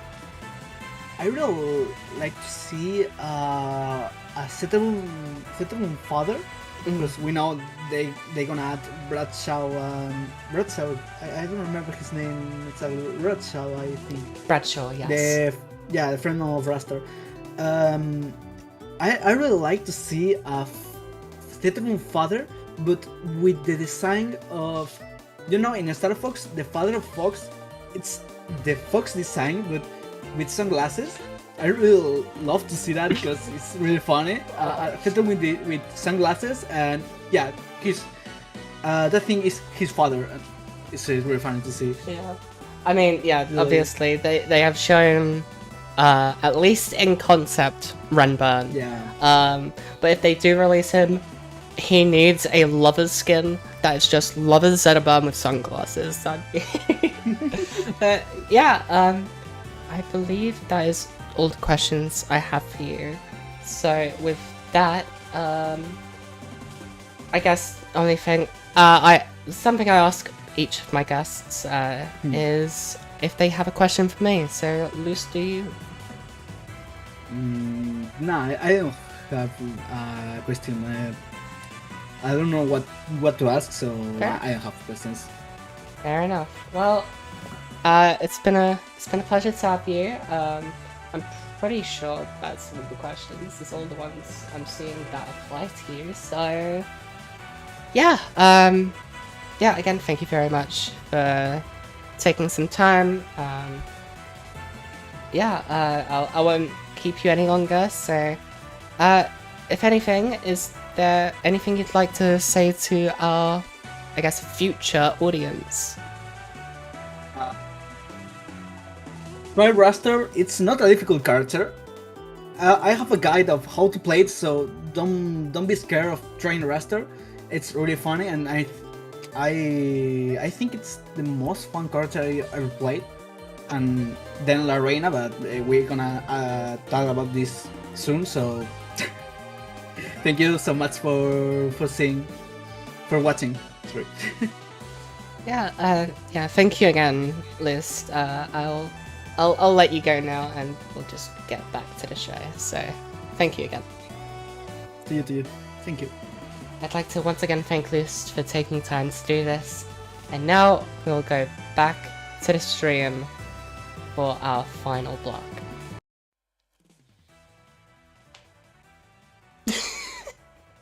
Hello, everyone. Okay, we have 2 guests left. But like last time with the France episode, we are going to be doing them at the same time. So but hey, at least this time it's gonna be live, so please join me in welcoming our next guests, the last two of the top three of the Spanish PR, one of them being part of the European PR, our friends Sand and Flamberic. Hello, you two. Hello, everyone. Yeah, I can see your face from very with 5-second delay, so yeah, Right. it's okay. it's fine. I feel more connected. More magical like that. If anything, Sand, if you actually go on the screen share, you'll be able to see in real time. Oh, But regardless, so intelligent. regardless, Okay. yeah, thank you two for coming along. It's nice to have both of you. Now, I guess the only way to begin is by beginning. So, again, take this in either order you'd prefer, but please introduce yourselves. You can go first if you want. Okay, I can go first. Okay, so my nick is Flamberg. I'm a player from here from Spain. I play Luxon. I think that you all know me. I don't know. I like to play video games, and that's pretty much it. I'm not a TO. I'm not a. I don't know. I'm just a player. And that's pretty much it. I like your room, son. Thank you. I like yours too. Your room is more horror backwy. This art concept, It's messy. It's messy. Yeah, more full. No, but it's not messy. It's more full of stuff. My room is like more empty. Maybe. And now I'm also a random person from Seville. You didn't say Seville. We are from Seville. It's a very important. I didn't say it for privacy reasons. Oh, okay. Sorry. Well, I can. Too late. Too late. I'm from Seville, from Mairena del Jarafe, specifically. And yeah, I'm just a person who plays and tries to have fun. Hell yeah! Again, both of you are obviously really, really good at this game. Both at the top of the Spanish PR and again Sand on the European PR. I mean, you two are pretty much the best in Spain. Obviously, there's Luis as well, but regardless. No, we don't talk about him. We don't know him. Yeah, we don't know. He doesn't count. That doesn't count. Damn. Okay. Well, regardless of rivals, what were your main games before rivals? Spain. Well, Sand. I'll let you answer first. Okay. Well, I didn't have a main game. Like I didn't compete in anything. I did compete in like Smash 4 days, but Rivals is honestly like the main game. Like I only play Rivals and Deltarune this weekend because the new chapter is out, but but not too much. It's not. It's like a hobby that started or something that I started doing more because Rivals came out. Yeah, for me it's kind of similar right now. I only play Rivals 2 right now. In the past, I also played Smash like everyone, basically. I played mainly Smash 4. I also play a little bit of Ultimate, but didn't. I played Smash 4, yeah, with you. No, but you said Melee. No, I didn't say Melee, I said Smash 4. Oh, okay, sorry. Smash Bros. For Wii U. I haven't played Melee. I like Melee, okay? I think it's a bad game. I heard you No, say no. Melee. No, Melee bad. Yeah, I played Smash 4, okay? And Ultimate, I also played Ultimate. I also played Rivals 1 and Slap City, but I didn't compete in those games because Slap City, great game. Go play it. I won't play it anymore, but yeah. I don't know if you know Hokori, but we are from we're from the same city, and we knew each other from the Smash 4 days, like in 2015, 2016. Huh? And yeah, I went like missing 6 years and without talking to him, and now I know him again. Santa was like two years old when he played Smash 4, and then he disappeared, and when he came back, he was a full-grown adult. Yeah. It happens. I mean, no, there are some people I knew back in Rivals 1 that I swear were like so much younger than me, and then I see them again after a couple of years, and boom, they look older than me. Yeah. For me, Flamberic looks the same. I don't remember him different. So Yeah, I've been looking the same for 10 years now. yeah, I mean that's a good thing. You don't get old. Some may say. Well, again, both of you played Smash 4, and obviously everyone's played more than just one video game. Is there anything from other games that you've played that you miss, or that Rivals 2 doesn't have? Should I answer first or what? You should answer first, yeah. Okay. Like maybe from Smash, a big thing is like setups. Maybe to run the tournaments is like a big issue we run through every time. And you know, to just plug the Wii U and play is much easier than to bring your PC or laptop. So I think that's something that the Wii U, yes.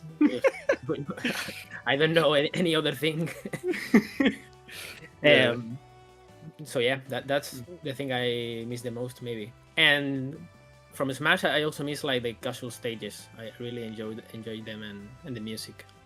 The Rivals has castle stages now. Well, Yeah, but not not great. yet. Yeah, not yet. Okay, so I would say that from a gameplay perspective, I don't really miss anything. I think that Rivals 2 has the best gameplay, and I think that's like what I want to play. But the game in general, I think it's a little bit lacking in polish, you know, menus, in UI, all of that. And I miss like a complete full experience, like from the moment you boot up the game until you finish playing. Like that's not a great experience. The only good moments when you are actually playing the game, but all the rest is not great. And I would like it to be functional at least. But it's a small indie game, man. Yeah. Small indie game. Okay. Yeah, yeah, I get it. Obviously, I've said even earlier in this show, Rivals 2 is in a really good place at the moment. There are still a few features that are coming down the pipeline, but what we have right now is also really good. So, yeah. I get it. The game has improved a lot, honestly, since release. Release, it was like it didn't look like a released game. You know what I mean? Mm. So I think it has improved a lot, and it will continue to improve. So Yeah. Honestly, even just the Fun for All update was massive for the game's longevity, just by having that casual aspect. But yeah, stepping away from like just talking about the game in general. Now, since I have two of you here, this makes this question a little easier. How would you describe each other's playstyle? should we say good things or bad things? Nice things or Up to you.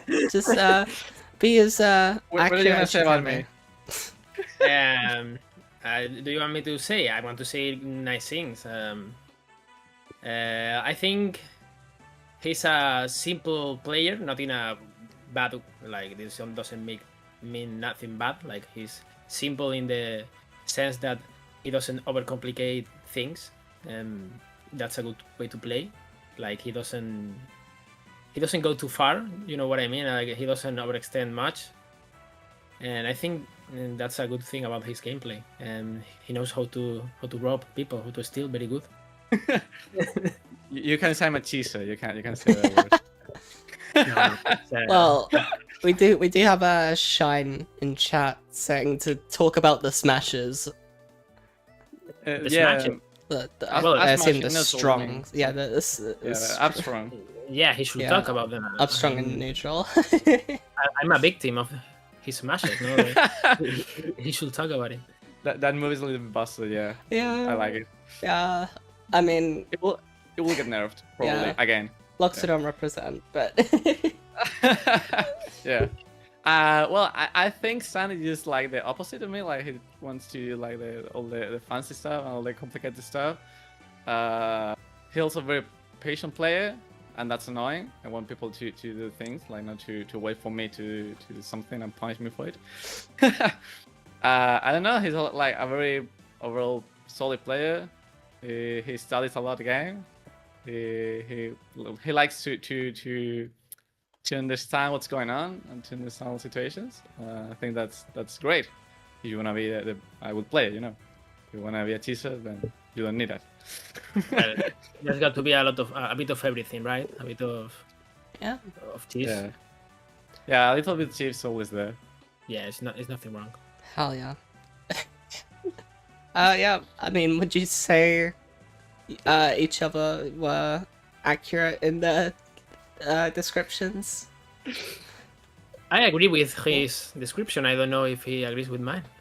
Yeah, I agree. Yeah. Okay, but- okay. Yeah. Fair enough. Well, there's no better way to know how you play than seeing it in the eyes of other people. It's like Yeah, and we have played Quite a bit. some sets. Yeah. yeah, few sets. Yeah. just a few. Yeah. Yeah, only 27. 27. And yeah, It must be. It must be. sorry, yeah, 27 sets in bracket. 27 sets. It's At least in start brackets, that is. Yeah. yeah. In brackets we can find, you know, Mm, in star GG brackets. yeah. Yeah. Well, In Smash 4, that well, regardless of that, again, the two of you are like pretty, I'd say, notable tournament enterers, I guess. What would you say actually makes you want to compete in these events? you go. I actually don't want to compete. Like I don't like competition that much. Like I like the experience of playing with friends, especially the local experience. You know, you are in local tournaments.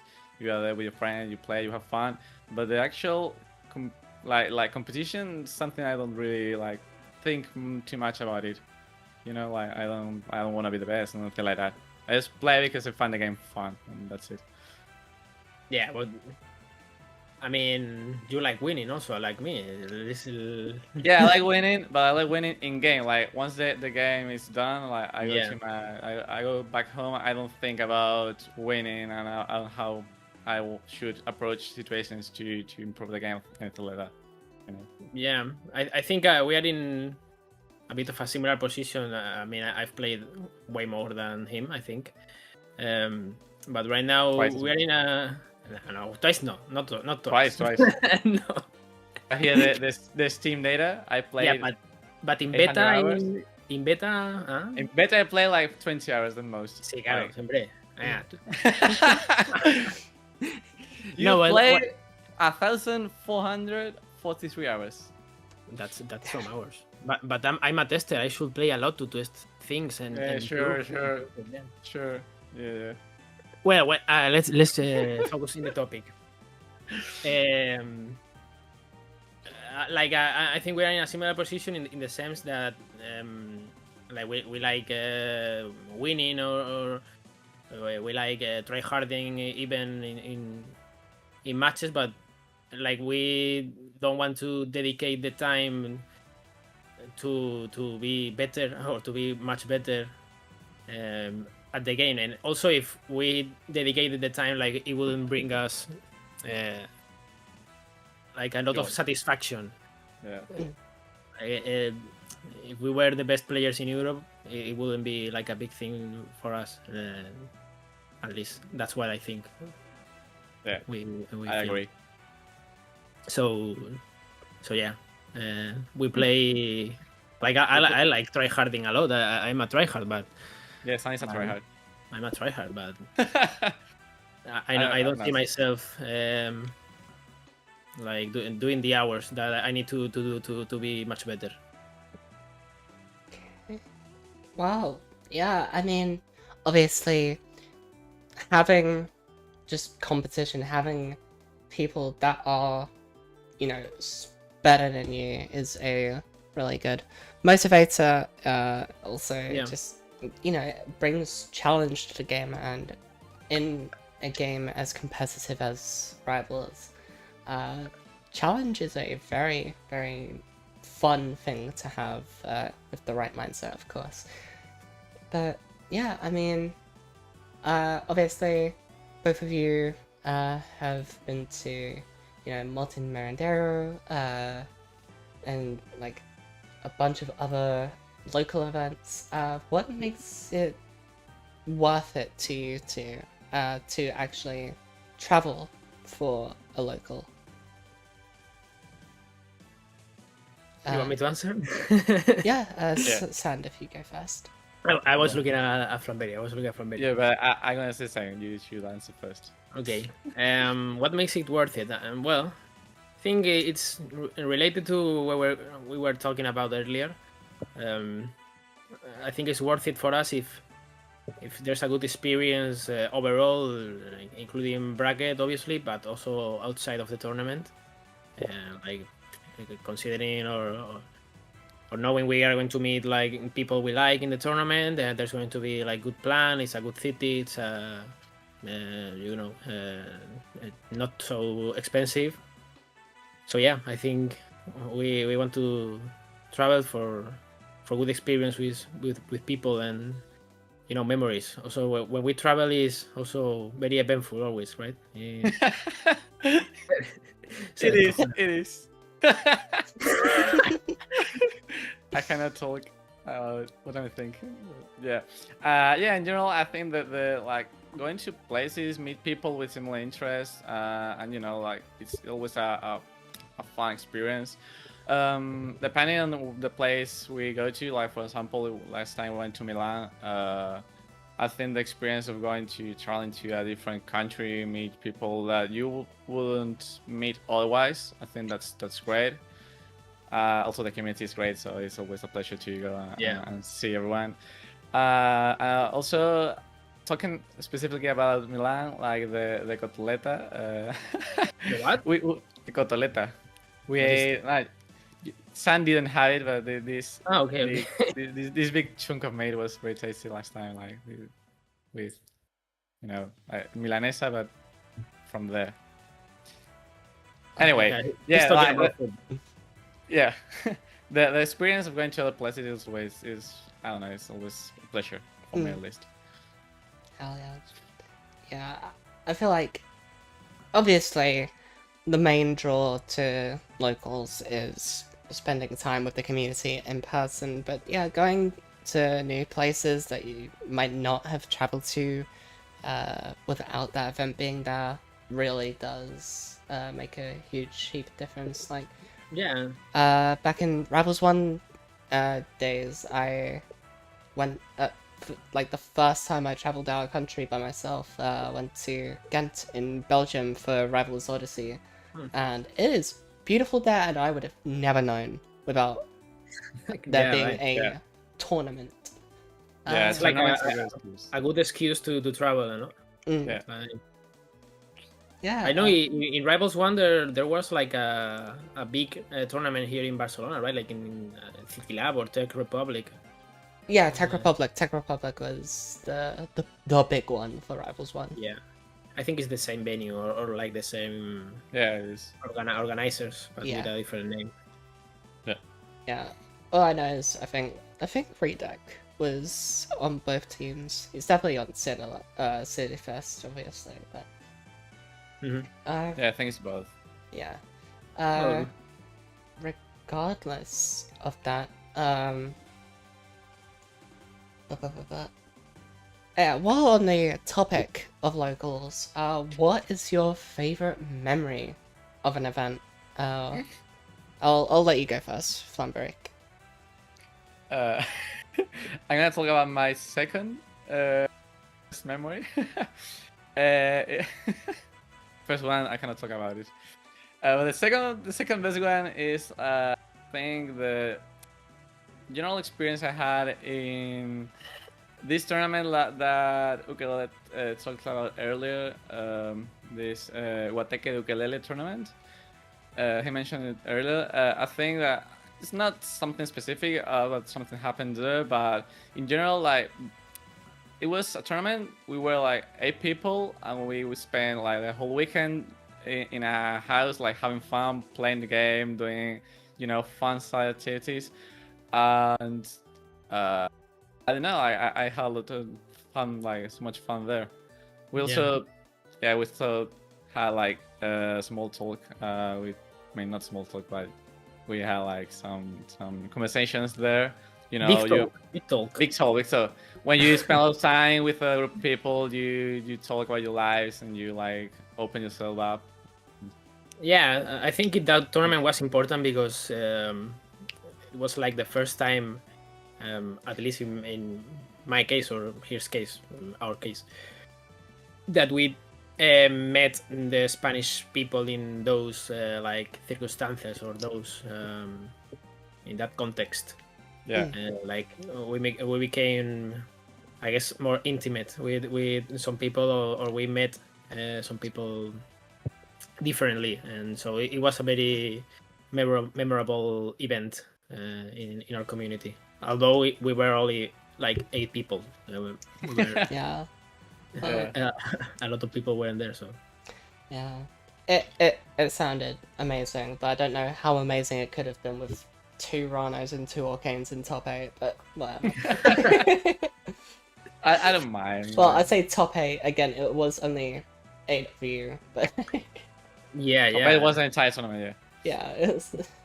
Yeah, again, I mean, I've had 4 instances of Ukelele's tournament being mentioned today, so clearly it was a very important It was a special event. Yeah. It's clearly very but special. honestly, a lot of like we have pretty good memories. Like in a random tournament here in Seville, a guy from Canada came, turned up, which is a Canadian player.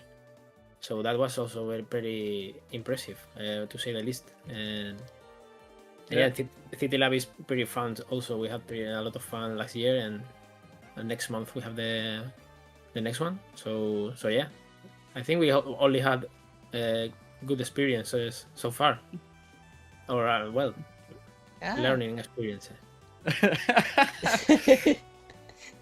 Well, yeah, I mean, again, whether it's Rivals 2, Rivals 1, the Spanish locals always seem to be really, really nice. Whether it's obviously City Lab or back in the day, Tech Republic, or if it's, and this is a old one, Tidal Wave. Oh, Tidal Wave. Which was? Where was that tournament? I don't remember. I know it existed, but Tidal Wave. Yeah, we were in that tournament because it rings a bell. Yeah, it was 2024. So. That was the in la Casa de la Juventud. Yeah, I think. Okay, yeah, that's a long time ago. Yeah, a long time ago. Yeah, we have a lot of locals, but a thing here is like we have locals everywhere, but they are not like super big locals, so it's not like I don't feel comfortable telling people from abroad saying, "Come to this random local here with 2 laptops that run out." Yeah, that's pretty much all the tournament we organize here in Seville. Hell, there's a monthly over here in the UK, Front Runners, which is at the same venue as, and same team as Arrival. I love it. I haven't been in ages personally, but back in Rivals 1, it was 3 setups in the corner during a Smash Ultimate and Melee tournament. Yeah. So it is what it is. Yeah. But that venue is amazing. It's I saw the Arrival once, and It's an amazing venue. Yeah, honestly, East London Smash, I believe, is the team behind it. They got both really lucky and just, right place, right time, but also worked really hard for that Yeah. venue to be available to them. But regardless of all that, we are actually nearing the end of our show. So let me see what I haven't asked yet. Again, yesterday we got the reveal of GUI and Mina the Hollower coming to Rivals 2 soon. Apart from, obviously, those two, what character, archetype, even just animal, would you like to see added to Rivals 2 in the future? San, let's start with you. I want like a normal character, like a.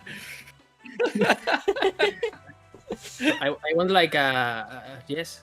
I can't say much. I want a normal Won't character, matter. like Won't matter, Asma. a guy or a girl or Just- an MB with a sword that goes forward and hits. Just no And gimmick. doesn't have. Yeah, Uh, no gimmick. I would like some like the opposite, like a gimmick character. Like I want characters that are new to the genre. I don't want to like this GUI guy looks very cool. I like the design a lot. I think it looks very cool. But it's just a Kirby Puff character. I want like new archetypes, new things, because I think that the Rivals team, something that does great is how the team has great ideas about what a character can do. So I think that having more original ideas will be like the the way to go. Yeah, like I don't want a guy with a sword like that goes forward. No. Galvin is insane. Yeah. Just on a design standpoint alone. Obviously, as we've seen, GUI does seem to be again a Kirby Jigglypuff-like, but they're also a trap-based character by the looks of it. Items and Yeah. trap and setup, so it's gonna be very interesting. Obviously, it's still a mishmash of a bunch of pre-existing ideas that just comes with the territory, but yeah, You'll have to honestly, play it to see. yeah, honestly, just a run-of-the-mill, no gimmick, no nothing character would actually be. Somehow it would change the meta so badly. Not badly, but so much. Yeah, I understand. But, I don't know. Like I'm in Thetremon. I'm in Thetremon, which is the most simple character ever. Like those are the kind of characters I like. Like I love GUI's design. For example, I love how he looks and let's see how he plays. But I enjoy when the characters are less complicated. Let's say. yeah. I think it's also easier to balance and to make a fun character that way. You don't want to have fun. I want to have fun. I don't want to get cheesed. I don't want to. Well, I want to have fun. Well, I've got great news because obviously Mina the Hollower, the game, is based off like Castlevania and stuff. So you know what that means? We're getting a Belmont in Rivals 2. No. I don't think so. No, I no. think that it's not gonna play like Belmont at all. Yeah, obviously she's gonna use the Whipstar. but Boring. Yeah, they're not probably. gonna use. It's not just gonna be Belmont, but regardless, that's for the future. That's next year. Mhm. I have lots of time to not think about that. But yeah, The guest characters look very amazing. If they, I have to say, they have to bring like Noel Deltarune into the game. It will be a great marketing movement. They have to do that. And Toby Fox is like a fan of the of Smash and shit. So yeah, I mean, maybe it's possible. hey, you never know. End of chapter 7 is a reveal trailer of characters I would say. Yeah, we'll take over. But yeah, again, we are pretty much at the end here. So again, everyone in the audience, if you'd like to start submitting questions for our lovely guests to answer, now is the time to do so. And while you all start thinking them up and typing them up, again, for the last time, I ask all my guests if they have a question for me to answer, so I shall extend the question to you Sam too. has a question. Yeah. We have an important question about a certain item we saw in one of I think it was like a RCS stream which you were commentating or something, and we saw at the background of your room a bag or a box of Cruz Campo beer. And this is very important because Cruz Campo beer is an infamous beer here. It's infamous. So where we saw that, it was like, why? Not Is this girl, no, not mine. It's my father's. I promise. Well, your father does. That I don't. Why does your father like a Cruz Campo beer? To be fair, I have not seen Cruz Campo in this house in months, so don't worry. It's Something's changed. yeah. Don't worry. Yeah, it's mostly German and English beer in this house, so if at all. I don't like beer, so you don't have to worry. It's not. It's the most hated beer here in Spain. It's like a local beer from our area or Andalusia. Yeah, I have a factory like 10 minutes walking Damn. distance. Yeah. And it's an infamous beer because everyone says it tastes like piss, and Well, so most beers do to me at least. So yeah, there's people like Facts. that not know. So I like beer. okay. Is that the only question you guys have been I think it was locked a in great on for question. the past half an hour? yeah, I mean it was something that we have been wondering for a long time. Like Okay, fair Why? enough. yeah, it was like in that position Yeah. we said, Yeah. how is this possible? No, it's not there anymore. Like, first of all, how does Cruz Campo reach in the UK? It gets sold here. Yeah, it's So- impressive. Yeah. Maybe No, it gets sold more globalization. in the UK than in Spain. Probably. Well, let's see. I feel like that question derailed chat. Like let's see. As soon as I asked that, as soon as you asked that, Mauro started laughing. Shine, dile, Mauro, lacus compo de Hokoi. It's literally the last one in Mauro. Spain. She's trying to fix it. No more question. Thank you. What a question, Lamau.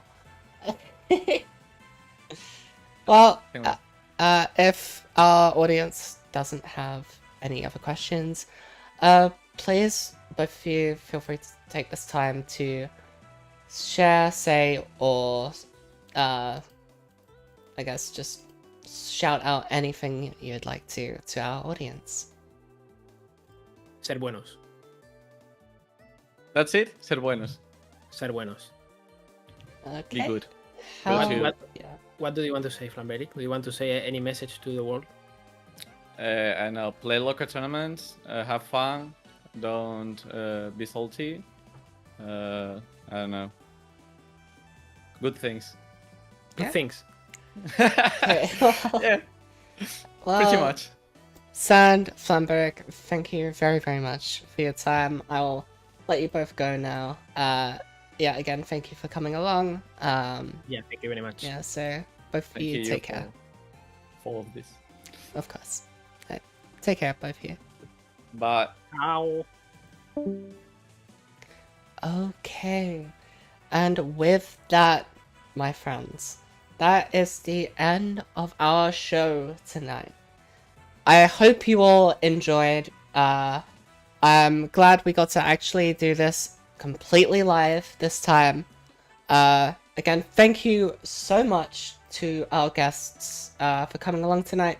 Again, we had Kike Rez, we had Ukelele, who again was pre-recorded. We had Meek, Lust, Flamberic, and Sand.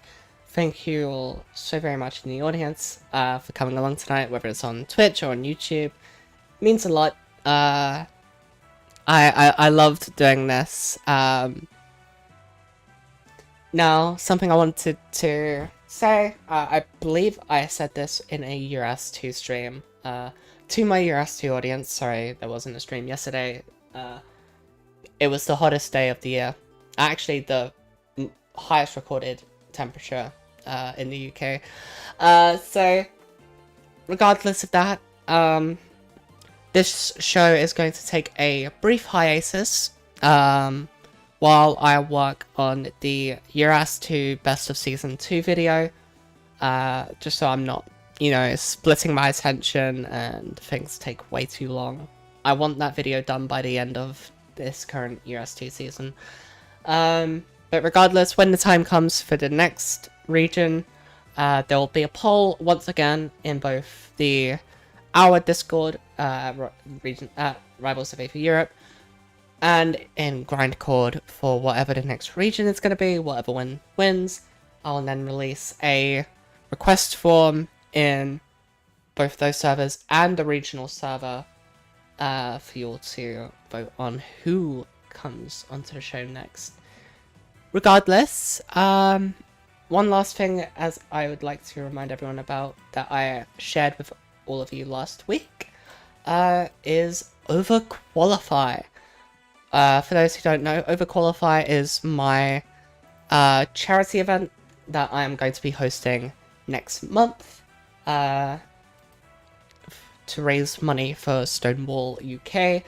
As a quick little sales pitch, it's going to be many of our top players in Europe in a casual stages, all items, high frequency tournament. A best of 5 tournament throughout.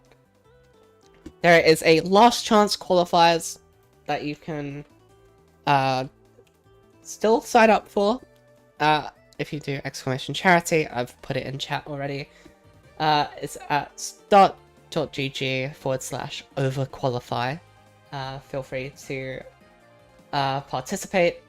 Registration will close the day before, I think I put it. No, the 1 hour before bracket. No, actually, yeah, the day before bracket. So, sign up while you still can. Registration closes July 9th. The last chance qualifiers is on the 10th at 6 p.m. CEST. The top 4 from the last chance qualifiers will join the main event. I still need to get some of the invited guests to confirm that they are going to be entering, but so far we have the likes of Nalax, Metaben, Ilfanon, Guffix, and Generog and Donkascone all joining, and Sand, as we saw them earlier. But with that out of the way, that is the end of our show. Euros 2 will hopefully be back next Saturday, so don't worry about that. Again, I hope you all enjoyed this. If you did, feel free to follow us on any of our socials. We have Twitter, Blue Sky, which is actually just forked from our Mastodon. We have a website that you can find all those socials on, and most of the regular European events. We have a creator code, and in case you missed it, there is a creator bundle out now, a new one, that if you use a creator code on, a larger percent of the proceeds will go to that creator, so it will go straight back to the European community. With all the shilling out of the way, let's see, do you guys feel like rating someone? Let's see if anyone is streaming Rivals 2. Let me check.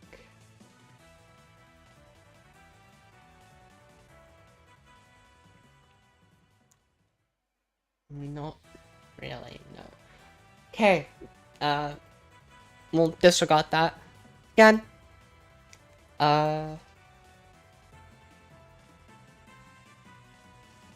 I have been your host, Hokori.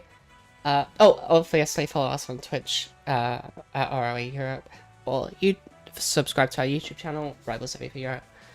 I've been Hokori, minding you, as always. Sean buenas personas. Quédense. Bye.